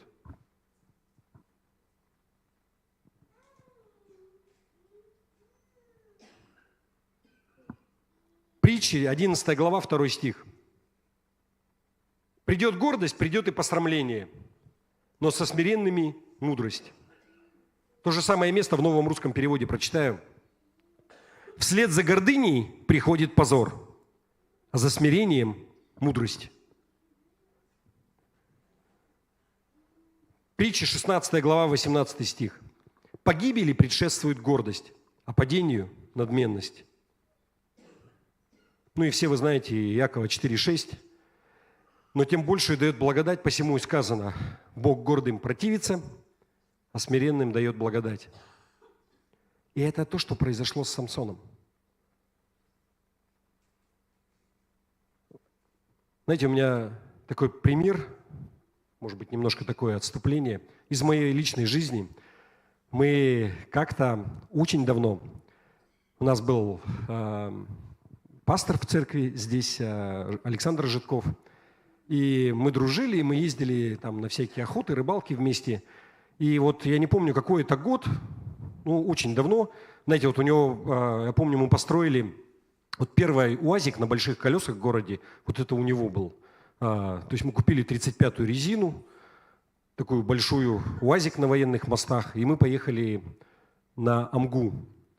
И кто вот знает, мы доехали до моста, и по реке мы проехали не просто там вот по километражу, мы проехали, по-моему, 250 километров вот вдоль реки. То есть так далеко, что, ну, там у всех челюсть отвисала, что мы на машине могли туда доехать. А была уже осень, мы несколько раз речку переезжали, ну, потому что там берег очень сложный, и то с одной стороны нужно ехать, то с другой, то там болото, то там как бы обрыв. И, то есть раза 3 или 4 мы пересекали реку. Мы приехали на то место, где там нам нужно было быть, пошли дожди, река начала прибывать, и мы поняли, что нам нужно срочно рвать обратно, иначе мы вообще не выберемся. Была уже осень, вот, мы поехали обратно, и смотрите, мы, знаете, несколько раз пересекали реку, и каким образом? Ну, я выбегал, у меня был такой костюм музыка, кто знает, ну, костюм химической защиты, вот войсковой. Там есть такой комбинезон прорезиненный, холодно, вода уже ледяная, и я искал брод. И после этого, как бы, да, машина, она едет, ну и приблизительно переезжает, если где-то. Если кто был на Амге, идет дождь, течение оно становится сильное, такое, вот представляете, мы обратно уже раза 3 или 4 мы опять пересекли реку, и остался последний брод. Последний. Вот когда мы уже знаем, и там дальше можно по прямой ехать. И настроение уже такое, знаете, ну, более-менее приподнятое, мы уже там вырвались. Вот оно, ну, там 200 с лишним километров проехали, там 50 осталось нам до моста. И Александр говорит, да вот я, говорит, вижу, мы, говорит, здесь ехали до этого. Не надо никуда бежать, ничего там не это. Песни поет, едет, и такой там это... Я в машине сижу, то есть выпрыгивать не надо. И такие, знаете, и такие, да, все нормально, там все это, и как-то, я не помню, у нас еще какие-то такие фразы были. Ну, в общем, загордились мы. Такие, все вообще, фигня какая. Едем, и я такой, знаете, начинаю, так, вода поднимается в машине, по пояс, так, едем уже, вода по грудь, капот в воде, машина вся в воде, но машина подготовленная, там фильтр воздушный выведен наверх. И вот мы и сидим по пояс в воде в машине, потому что УАЗик, ну, не самая герметичная машина, если вы знаете. Вот, и машина глохнет, и до берега остается метров 20. И вот, знаете, и течение такое сильное, и что делать? И там просто видно, что дальше яма. И более того, течение сильное, и машина, у нас УАЗик очень сильно груженный, там столько вещей, и его все равно течение начинает сносить, он, знаете, так колесиками в сторону ямы. Это был ужас просто.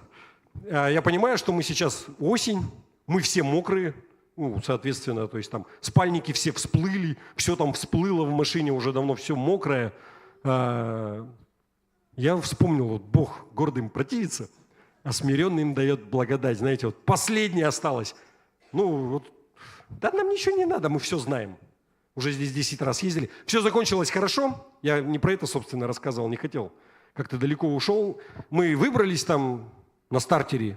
Скорость включили и стартером так делали. Аккумулятор в воде, я не знаю, в общем, на скорости машина на стартере, она выехала, если мужчины понимают, кто что. Вот таким вот образом. Было много у нас. Залезли в двигатель, слили, по-моему, 2 бака какой-то жижи из двигателя. Масла нету, мы начали его выпаривать на костре, выпарили воду, залили масло обратно, в общем, приехали в город. Все, слава Богу. После этого я понял, что на речку только на лодке. Если вы едете на машине, это не очень хорошая идея. Вот. И, знаете, это то, что произошло с Самсоном. Его вседозволенность, его власть, она ударила ему в голову. А мне никто не нужен. Собственно, как вообще, зачем я все это говорю? Что мы можем вынести из этой ситуации для себя практически в нашу жизнь? Каждый из нас. Чему вот это вот, знаете, то, что Самсон, он был ослеплен своей гордостью, потому что гордость, она ослепляет. Это я вам точно говорю. Когда у человека все хорошо, у него все получается, он уже берегов не видит никаких. Все могу. Знаете, самый первый урок, который мы можем вынести из этого, это то, что насколько бы великий человек не был, насколько бы он могущественный не был, знаете, каждый он подвержен этому, может быть. Гордость, она может ослепить каждого. Более того, я вам скажу, что смотря на историю, вот, например, вообще великих компаний каких-то, больших церквей, даже не которые когда-то существовали, а вот в наше время, совсем недавно, не буду называть вообще, не буду говорить, на эти движения, которые там тысячные, сотни тысяч людей, все кончилось очень плохо. Почему? Потому что люди, лидеры, они были ослеплены просто своей гордостью. Да я все могу, мне уже там и Бог не нужен. Знаете, ничто меня не остановит, даже Бог. У меня миссия, у меня там движение, у меня там церковь. Когда такое начинается, это просто вопрос времени, когда все закончится плохо. У Самсона была сила, власть, престиж, то есть уважение в обществе. И он делал все, что хотел, и никто не мог ему ничего поперек сказать. Вы понимаете, о чем я вообще?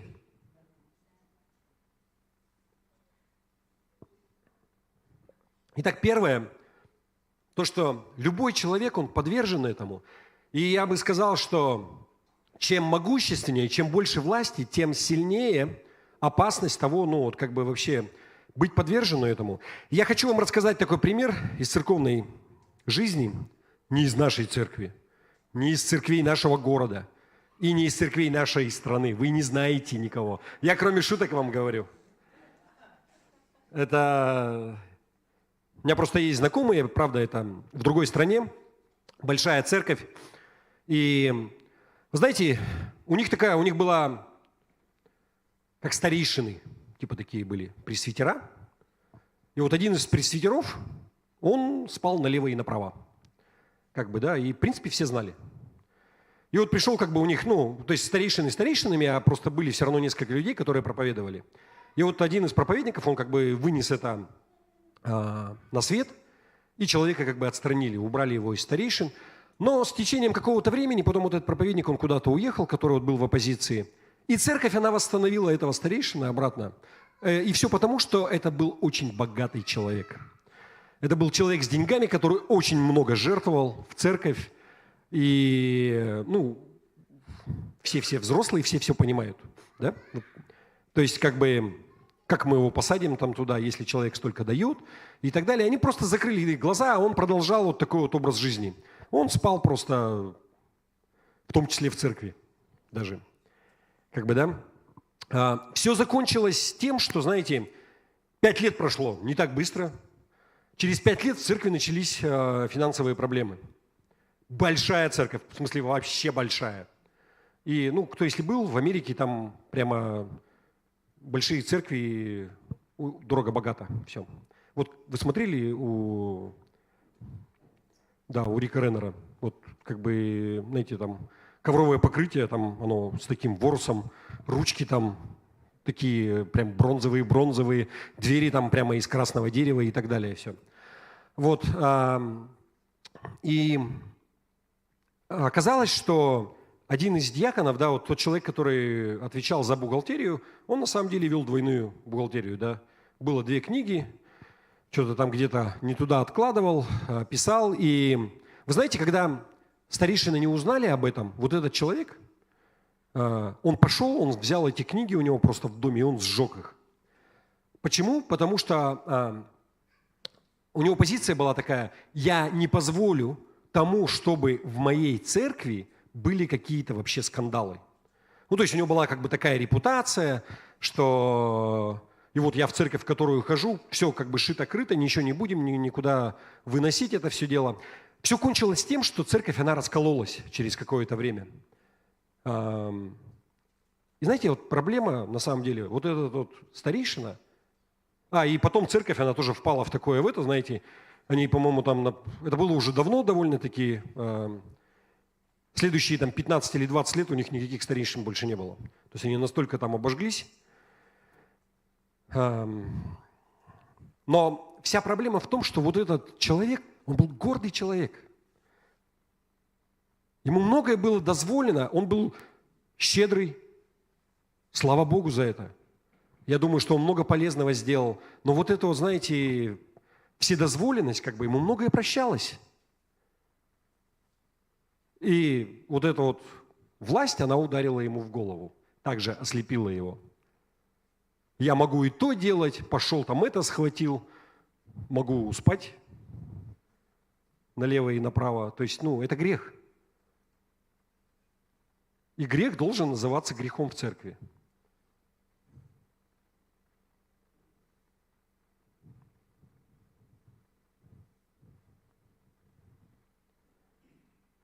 Вы знаете, гордые люди, где бы они ни были, они оставляют после себя след разрушения. Израненные какие-то люди. Это в любой ситуации в миру, но тем более в церкви. Вы знаете, тем более в церквях. Тем более среди верующих, среди христиан. Поэтому нам нужно быть очень аккуратными. Знаете, я хочу вам прочитать местописание. Апостол Павел писал во 2 Коринфянам, 12 глава, с 5 по 10 стих. Он пишет: «Таким человеком я буду хвалиться». Там неважно, да? «Но собой хвалит...» Я вам прочитаю в новом русском переводе сразу, чтобы время сэкономить, потому что в новом русском гораздо понятнее, как-то развернуто. Хорошо?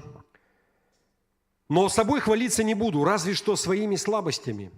Даже если бы я и хотел хвалиться, что было бы разумно, потому что я бы говорил правду, но я не буду этого делать, чтобы никто не подумал, что я хочу казаться значительнее, чем представляюсь людям, когда они меня видят или слышат.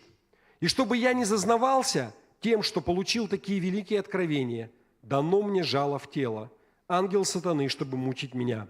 Я 3 раза умолял Господа избавить меня от этого, но Он отвечал мне: достаточно для тебя моей благодати, ведь сила моя лучше всего проявляется в слабости. Поэтому я и хвалюсь с такой радостью своей слабостью, чтобы во мне была сила Христа. Поэтому я доволен и слабостями, и оскорблениями, и нуждами, и преследованиями, и трудностями, переносимыми мною ради Христа. Потому что когда я слаб, тогда я силен. Обратите внимание, вот Павел, если в том числе, если резюмировать, да, он говорит, что хочешь избежать того, чтобы быть ослепленным гордостью, сосредоточься на Боге. Ты должен помнить о Боге, сфокусируйся на Его силе. Когда мы поступаем таким образом, когда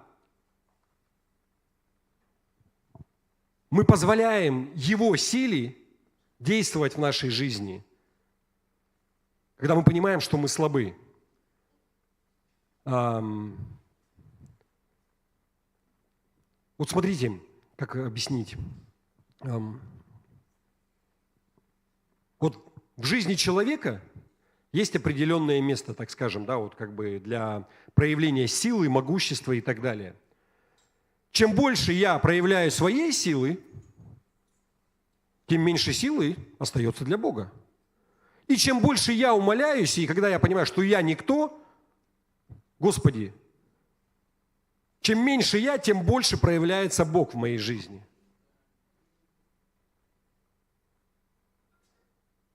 И поэтому Павел говорит, что вот у меня там, знаете, кто бывал в каких-то вот ситуациях, знаете, когда ты понимаешь, что все, я вот вообще больше ничего не могу. Я уже всем знакомым позвонил, я уже то сделал, это сделал, Господи, вот все, помоги мне. И что-то происходит, и Бог решает. И вот это вот оно тогда чудо. И ты понимаешь, что никто, кроме Бога, не мог. Но чтобы не допускать, не доводить до таких ситуаций, надо всегда отдавать Ему славу. Надо всегда помнить, кто источник нашей силы, кто источник наших дарований, нашего вдохновения и вообще всей благодати, которая есть в нашей жизни. Ты, конечно, молодец, что у тебя такие связи. Ты, конечно, молодец, что ты так работаешь круто, и что у тебя семья такая классная, и дети у тебя такие воспитанные. Кто тебе дал способность вообще на все это? Не забывай отдавать Ему славу. Вы понимаете? В этом ключевая вещь. И тогда Богу не нужно будет доводить до крайности. В том смысле, что отходить от тебя. Потому что если Он уберет свою руку от тебя, лишит тебя силы, горе тогда человеку. Остаться одному, один на один со всеми проблемами. Вы знаете, кто-то, я не знаю, кто сказал такую фразу, что истинное смирение – это не просто, когда ты умаляешь себя. Но истинное смирение – это когда ты умаляешь себя, но при этом превозносишь Бога. Не надо себя бичевать там и говорить, что я вот такой там, да. Просто умалять себя и понимать, что кто главный, кто вообще, кому ты кто тебе дает вообще способность, кто благословляет на все, кто дал тебе знакомых и друзей влиятельных, кто дал тебе способность зарабатывать деньги. Вы знаете, более того, еще хочу сказать, что, знаете, вот истинное смирение – это не просто уничижение себя, но смирение – это когда ты других почитаешь выше себя. Ты не просто сам падаешь ниже плинтуса, но ты других поднимаешь на свой уровень и выше. Мы призваны почитать друг друга. Мы не призваны втаптывать себя в грязь там или еще что-то, вы понимаете? Была такая женщина, Кори Тен Бум ее звали. Неважно, как бы, может, у нас она, может, кто-то слышал. Она была довольно популярная в христианских кругах. Много чудес Господь делал через нее. И люди ее постоянно благодарили. И вот ее близкая подруга, она потом воспоминания писала и говорила, что вот она была всегда, ну, она говорила следующее, что меня люди так много и так часто благодарят, что я боюсь, что это мне вскружит голову. И поэтому я начала собирать каждое благодарение, как цветы относиться к этому, как букет цветов, которые мне дарят. И то есть кто-то благодарит меня, я говорю, спасибо, спасибо, спасибо, я все это собираю, но в конце дня я преклоняю свои колени, я говорю, Иисус, это все для Тебя. Нужно помнить, кто источник вообще всего, что происходит. И самое важное, это иметь в своем сердце, это здесь, иметь обрезанное сердце. Потому что если этого здесь нету, ты можешь быть очень показным и говорить там всякие правильные вещи и так далее. Но если этого нет у тебя в сердце, ну этого нет нигде. Итак, мы с первым закончили, то, что мы можем вынести, это то, что гордость, она может коснуться любого, даже самого великого человека. И второе, знаете, то, что мы можем вынести из вот этой ситуации с Самсоном, это то, что гордость, она приходит от того, что человек начинает смотреть на свои способности, на свои достижения, на свои возможности, вместо того, чтобы фокусироваться на Боге, то, что Он дает. И это свойственно человеку, и так легко. Знаете, ну как? Ну да, добился вот я всего. Вот так вот. Конечно, Бог благословлял, да, но вы понимаете, о чем я? Я хочу вам привести такой пример тоже. Я знаю человека, вот лично, они строили здание церкви, церковь небольшая была, и этот человек, он как бы, много жертвовал. Ну, как сказать, вообще, на самом деле, вот основные работы, которые были сделаны, и все, что, знаете, до определенного уровня, это было все оплачено этим человеком на самом деле. И надо отдать должное, как бы, довольно так нормальное, сердце там все как бы так особо не показывал. Но потом с ним в разговоре он говорит, я начал как-то допускать, вот так куда-нибудь приедешь, а он больше никакого служения особо в церкви не нес, и там люди спрашивают, на какой-нибудь там конференции или где-то, а ты что делаешь в церкви, какое вот служение? Он такой, не знаю.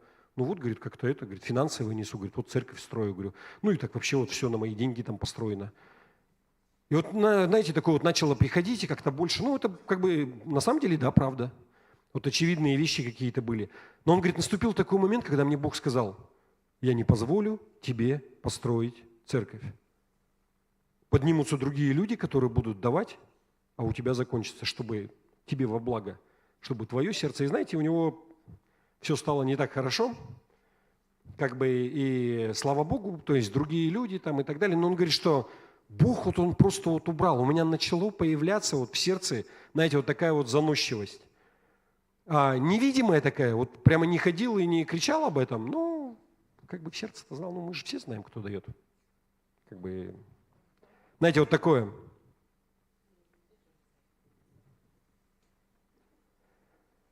Такая, знаете, история такая, тоже из 90-х годов.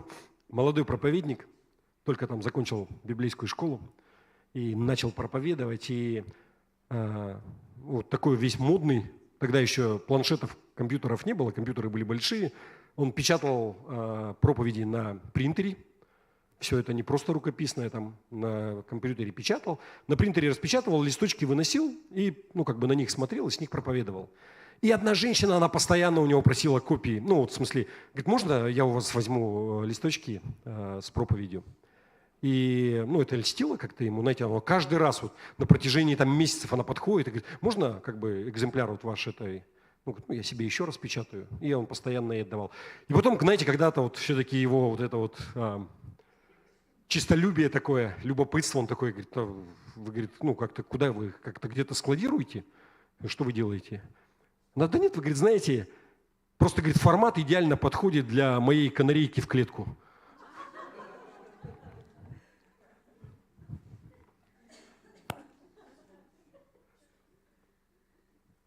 Вы знаете, когда вот я, например, проповедую, иногда люди, они благодарят. Они подходят, говорят что-то, и, конечно, это приятно. То есть любому человеку приятно, что ты что-то делал, и это как-то, не просто куда-то в звон ушло, да, что где-то что-то осталось. Но, знаете, я хочу вам сказать, что вот мне, положа руку на сердце, знаете, вообще нечем хвалиться. Потому что, знаете, был такой период какой-то, когда я готовился, и я такой, знаете, вот, ну, там, с 2 университетскими образованиями, и там нужно как-то там какие-то умные слова, какой-то вывод, там, знаете, и все как положено, там, вступление, там, подойти к какой-то мысли, апогей, и там раз, и потом там развязка и всякое такое, и нужно заключение. Я очень сильно упирал на то, что вот нужно, ну, самому делать, и всякое такое. Потом мне Бог сказал: а ты вообще что хочешь? Умом блеснуть? Да, вот как бы заключения какие-то. У тебя здесь что, где, когда какой-то конкурс или что? И знаете, я после этого, я вообще не стесняюсь брать чужие мысли у проповедников, у кого-то. Брать какие-то места, брать какие-то примеры. Потому что моя цель – это не блеснуть своим умом и красноречием, но донести Божье Слово и какую-то тему максимально доступным способом. И если у кого-то это получается лучше, чем у меня, так тому и быть. Вы понимаете? И поэтому я вообще, вот мне нечем похвастаться в этом плане.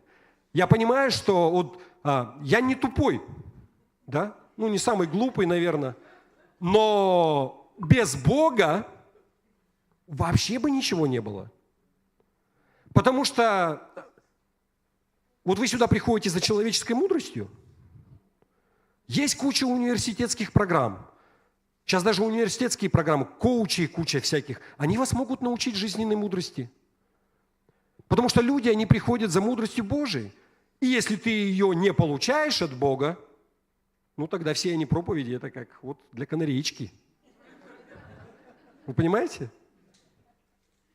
Мне так понравилось вот на соборе, что тема была, на каждом соборе есть определенная тема. Вот до этого тема была, вот, что нам нужно про молодежь, что нам нужно передавать, да, служение молодежи. Но в этом году это было «Проповедуем Христа». И это так вот коснулось меня, и, может быть, кто вот помнит, я периодически поднимаю эту тему на собраниях, что наша миссия, вот даже сегодня говорил, наша цель, церковь, она для того и существует, мы должны проповедовать Христа распятого. Мы не проповедуем церковь, мы не приводим людей в церковь, мы не заманиваем сюда никого. Мы приводим людей ко Христу. В этом вся суть. Мы это должны говорить, мы это должны проповедовать. И источник всего, всей силы и всей мудрости – это Бог. И поэтому, если человек, он не проводит время с Богом, он сначала не получает от Бога, чем он может поделиться? Вы понимаете? Поэтому, если бы Бог, Он не давал что-то, знаете, опять же, я не хочу так, знаете, показаться таким духовным. Ой, я там, да вообще я там особо не парюсь. В том плане, что, конечно, ты ходишь, у меня есть какая-то ответственность, да, вот. Слава Богу, вот, кстати, сейчас, вот смотрите, 3 недели не было, и есть люди, кто проповедовал, и слава Богу. И не пришлось в другой город звонить и договариваться. А то обычно там целая эта эпопея начинается. Вот. Но если бы Бог, Он не давал что-то, да, ну, не было бы силы вообще никакой. Вы понимаете? Можно быть очень красноречивым, можно все, что угодно делать, и можно замотивировать так, можно людей, там, я не знаю, замотивировать давать, выжить. Вы заметили, что я вообще не помню даже, когда я там... Вот когда деньги, речь про деньги заходит, я вообще противник того, чтобы, вот, знаете, мотивировать и выжимать. Здесь время голову включать вообще. Но опять же, я не хочу никого обрезать, что вот, если Бог тебе говорит, ну, нужно 10 раз подумать, знаете.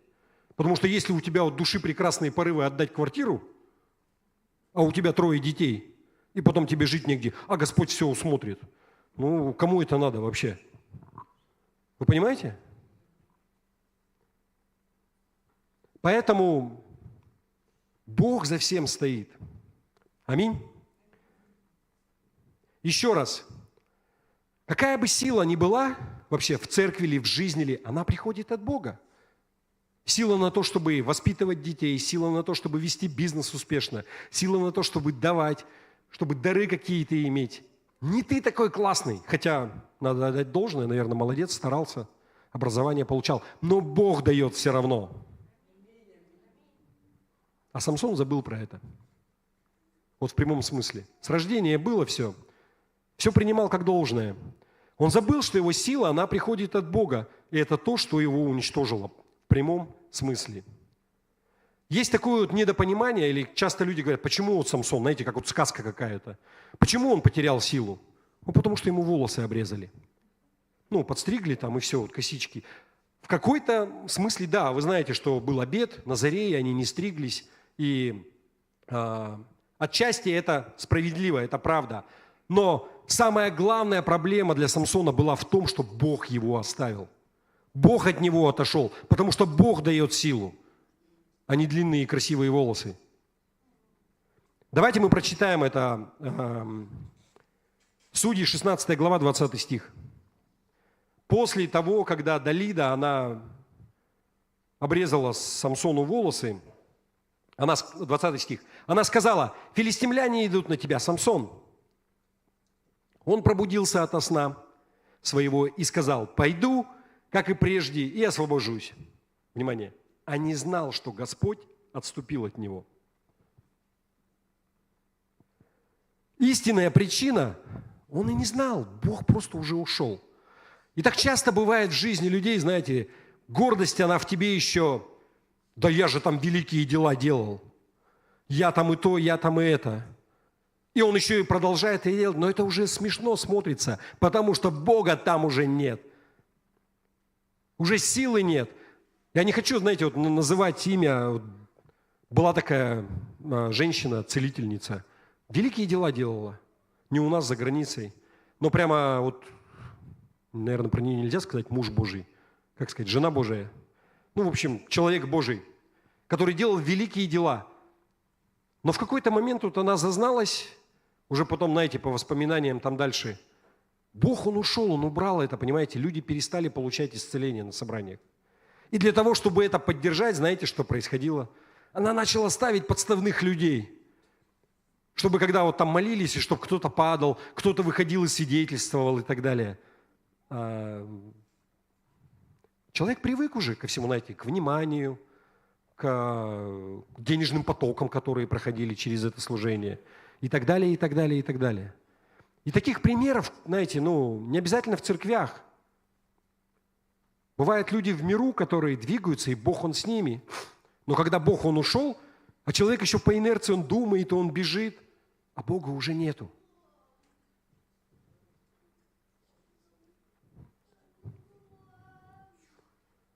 То есть Бог оставил Самсона, и он стал слабым, потому что Бога там уже не было.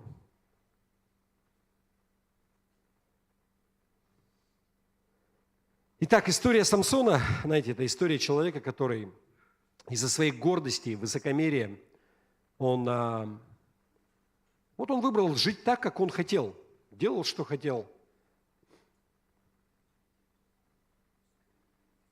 И в конце концов он пострадал вот из-за своей гордости. Но, вы знаете, интересная вещь заключается в том, что Самсон, он покаялся в самом конце. Он вспомнил про Бога, он покаялся. И когда он это совершил, когда он это сделал, Бог восстановил его силу. Давайте мы прочитаем. В свои последние моменты Библия рассказывает нам про Самсона. Судьи, 16 глава, 30 стих.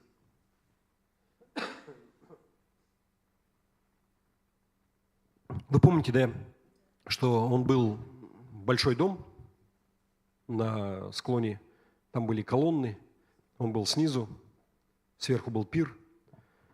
И сказал Самсон: «Умри, душа моя, с филистимлянами». И уперся всею силою, и обрушился дом на владельцев и на весь народ, бывший в нем. И было умерших, которых умертвил Самсон при смерти своей более, нежели сколько умертвил он в жизни своей. Самсон покаялся, он осознал, что он был вообще неправ, он забыл про Бога. И Бог восстановил его. И вы знаете, это то, что Бог, Он делает с нами, с верующими. Бог никогда не ставит крест на человеке. Невозможно упасть так глубоко, чтобы уже не подняться. Где бы ты ни был, что бы ты там ни совершил, знаете, есть 1 Иоанна 1:9. Если исповедуем грехи наши, то Он, будучи верен и праведен, простит нам грехи наши и очистит нас от всякой неправды. Аминь. Я хочу закончить, знаете, такой историей. Вот сейчас недавно фильм был про баскетболиста, ну не совсем про баскетболиста, он был про кроссовки, которые для него делали, и в частности там как бы это Майкл Джордан. Если кто-то слышал такое имя? Великий баскетболист на Западе. Есть там такая лига в Америке. Да. Но в Америке там, знаете, там все, у них у них, например, в бейсбол это мировая серия. То есть они разыгрывают не чемпионат страны, у них мировой чемпионат. И везде вот такое, знаете, там галактические масштабы, в общем, они все так называют. Но в баскетболе они действительно очень хороши. Не знаю, потому что, может быть, белые не умеют прыгать, и у них много черных, и они в основном играют Но в свое время был такой баскетболист, очень знаменитый, в 90-е годы, если кто-то помнит, его звали Ирвин Мэджик Джонсон. Или Мэджик Джонсон, Мэджик это волшебник. По-русски его все называли волшебник. Ну и само по себе волшебник это характеристика того, что он мог делать. Он был в какое-то время, он чуть постарше, по-моему, он был популярнее Джордана в свое время, гораздо. У него еще такая обаятельная улыбка, такое круглое лицо, большой, добродушный и очень техничный, что он только не делал. И вы знаете, на пике своей популярности человек, он был прямо вот на пике славы. У него обнаружили СПИД. И, то есть, 91 год, по-моему, это дело было, СПИД. И представьте, там вроде бы обследование и так далее. И вот он выходит на корт играть, на площадку. Баскетбол, конечно, не самая контактная игра, но тем не менее, там пересекаются, там и слюни летят, и можно где-то что-то царапнуть. То есть многие баскетболисты, они начали отказываться выходить, потому что, предрассудки, как человек со СПИДом, там мало ли мы там как-то соприкасаемся, чтобы не заразиться, там и так далее. Все кончилось тем, что он просто, он завершил свою карьеру, он бросил баскетбол. А, собственно, что к этому привело, к СПИДу? Он вел абсолютно беспорядочную половую жизнь. Звезда NBA, миллионы долларов, симпатичный. То есть у него в каждом городе по гарему было. То есть он куда приезжал, то есть это вообще полный привет, что творилось. И, собственно, СПИД, он именно оттуда. И вы знаете, он в свое время, когда вот это все произошло, он завершил карьеру.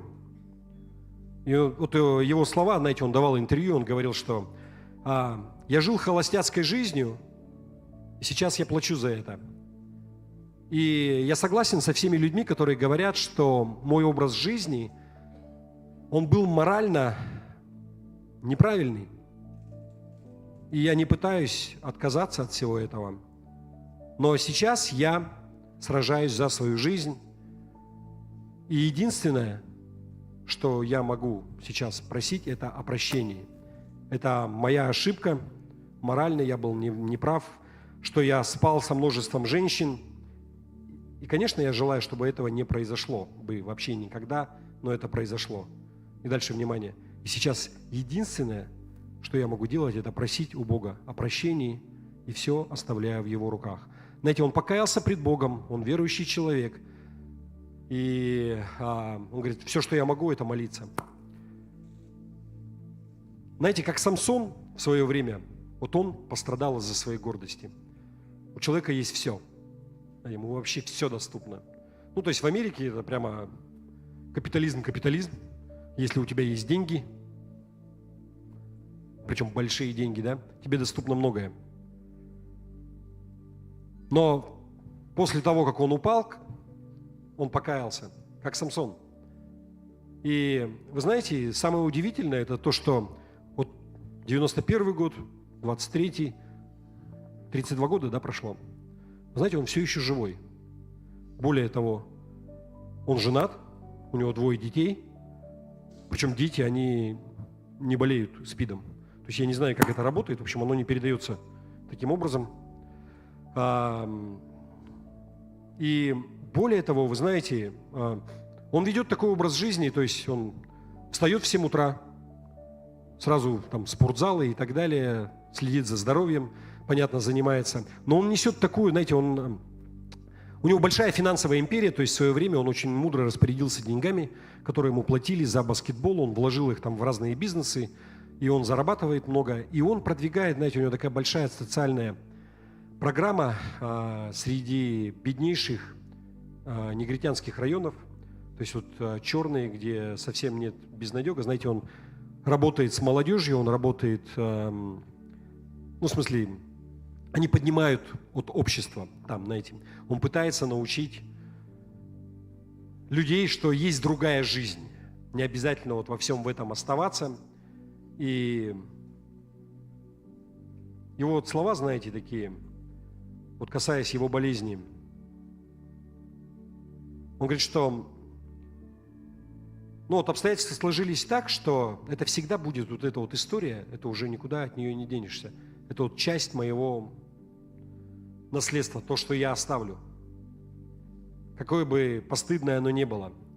Но знаете, он говорит, что я верю, что та работа, которую я делаю сейчас, Богу нужен был человек вот для этого.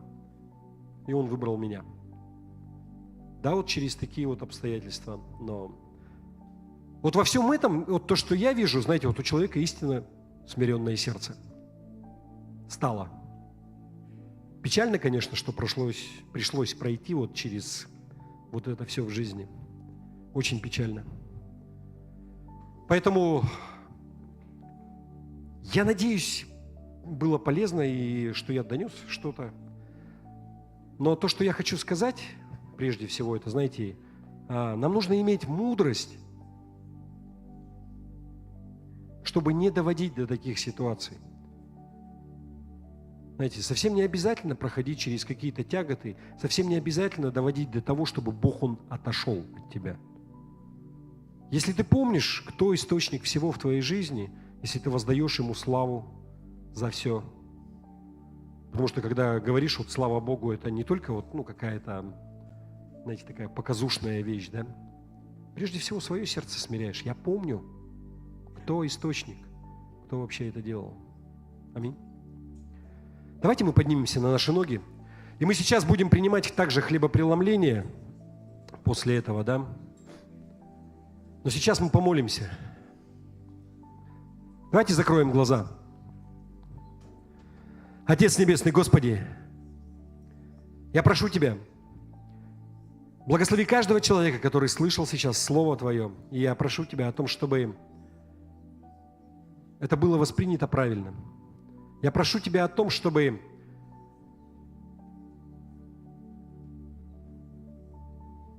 то слово, которое было высвобождено, оно совершало правильную работу.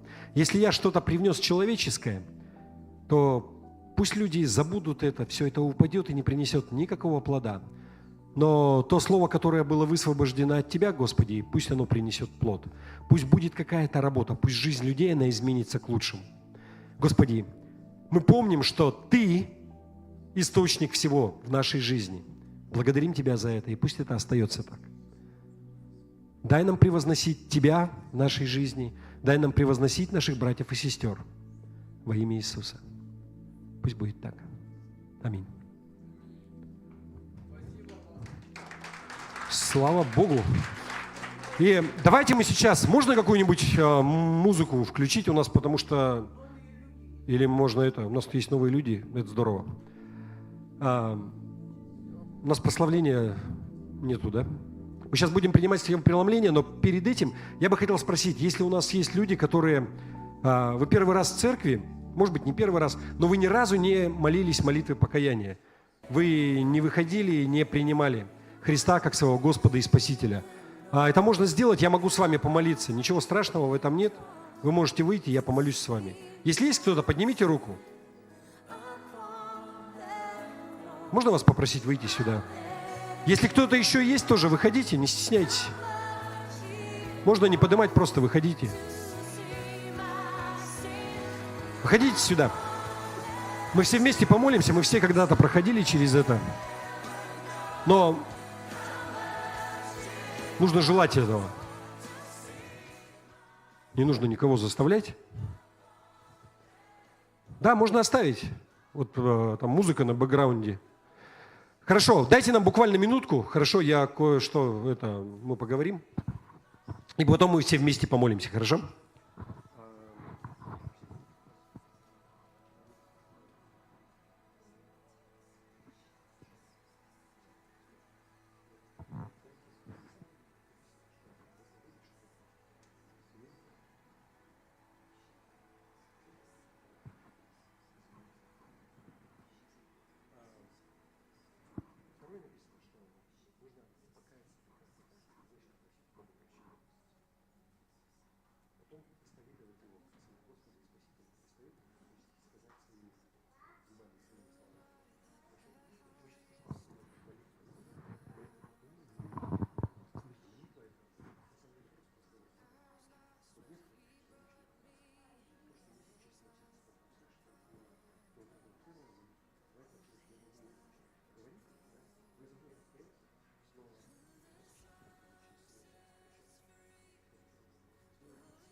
Давайте мы, может быть, вместе все помолимся, хорошо? Давайте закроем глаза, чтобы ничто не отвлекало нас. И повторяйте за мной. Отец Небесный, я прихожу к Тебе во имя Твоего Сына, Иисуса Христа. Я прошу Тебя, прости меня, прости мне все мои грехи, очисти меня, сделай меня белее снега. Не вспомни мне больше все мои грехи. Я признаю, что Иисус Христос Твой Сын, и что Он умер и воскрес на третий день. С этого момента я прошу Тебя, будь моим Богом и Отцом, и веди меня дальше по жизни. Направляй меня, благословляй меня и заботься обо мне. Аминь. И аминь, значит, да будет так. Хорошо, и вот смотрите, сейчас я не знаю, у всех по-разному, кто-то что-то переживает, кто-то не переживает, но в духовном мире вот произошла какая-то вещь, знаете, вот написано, что ангелы радуются, вот когда человек, он кается. Есть еще шаг один, чтобы это водное крещение принять. У нас просто нет возможности, мы крестим полностью это, но в ближайшее время мы также можем это сделать, хорошо? У нас вот есть Любовь Николаевна, вот она, можно будет к ней подойти, или информация будет, хорошо? А сейчас давайте мы за вас помолимся, можно? Как бы это, благословим. Давайте все церковь помолимся за людей, просто благословим их. Господь, я прошу Тебя, благослови наших братьев во Христе и нашу сестру во Христе, как мы сейчас их благословляем, Господи. Я прошу Тебя, чтобы Твоя рука, она была над ними. Я прошу Тебя, Господи, вот в эти первые дни хождения с Тобой, пусть жизнь, она реально поменяется, Господи. Научи их слышать голос Твой. Научи их молиться, Господи. Говори им и отвечаем, Господи.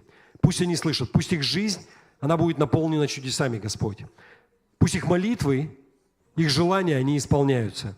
Господь, веди их. Окружи их людьми, которые будут отвечать на их вопросы.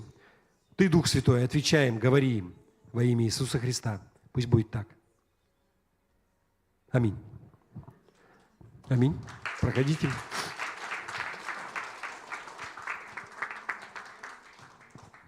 Хорошо, и вы знаете, что мы принимаем причастие или хлебопреломление И это то, что делает церковь на протяжении более 2000 лет, с самого начала, то, что заповедал нам наш Господь. И сейчас мы будем делать это так же.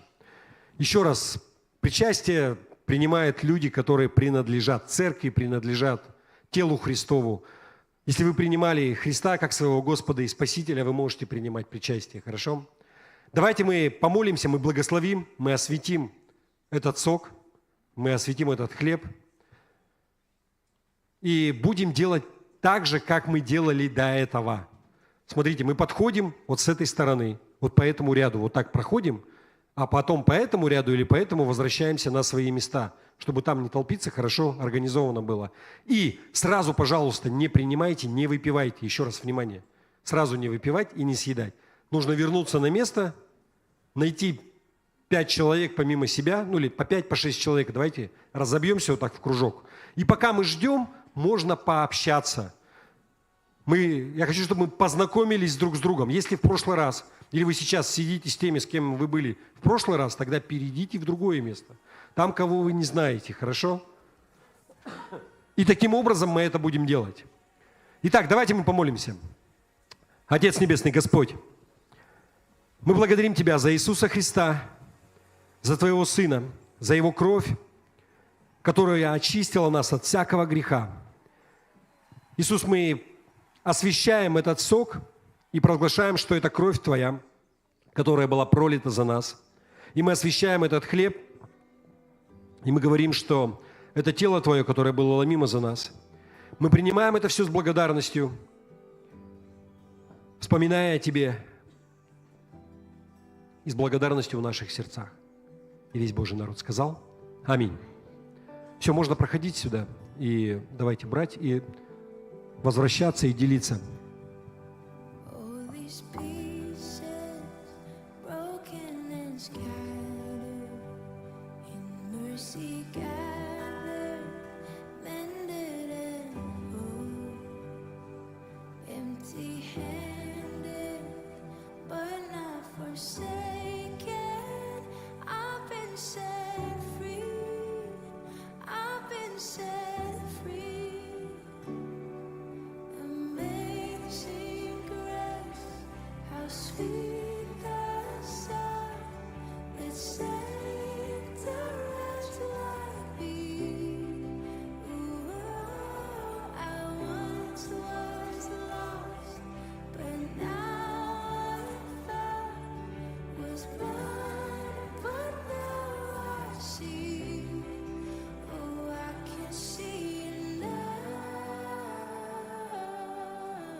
Take our failure, you take our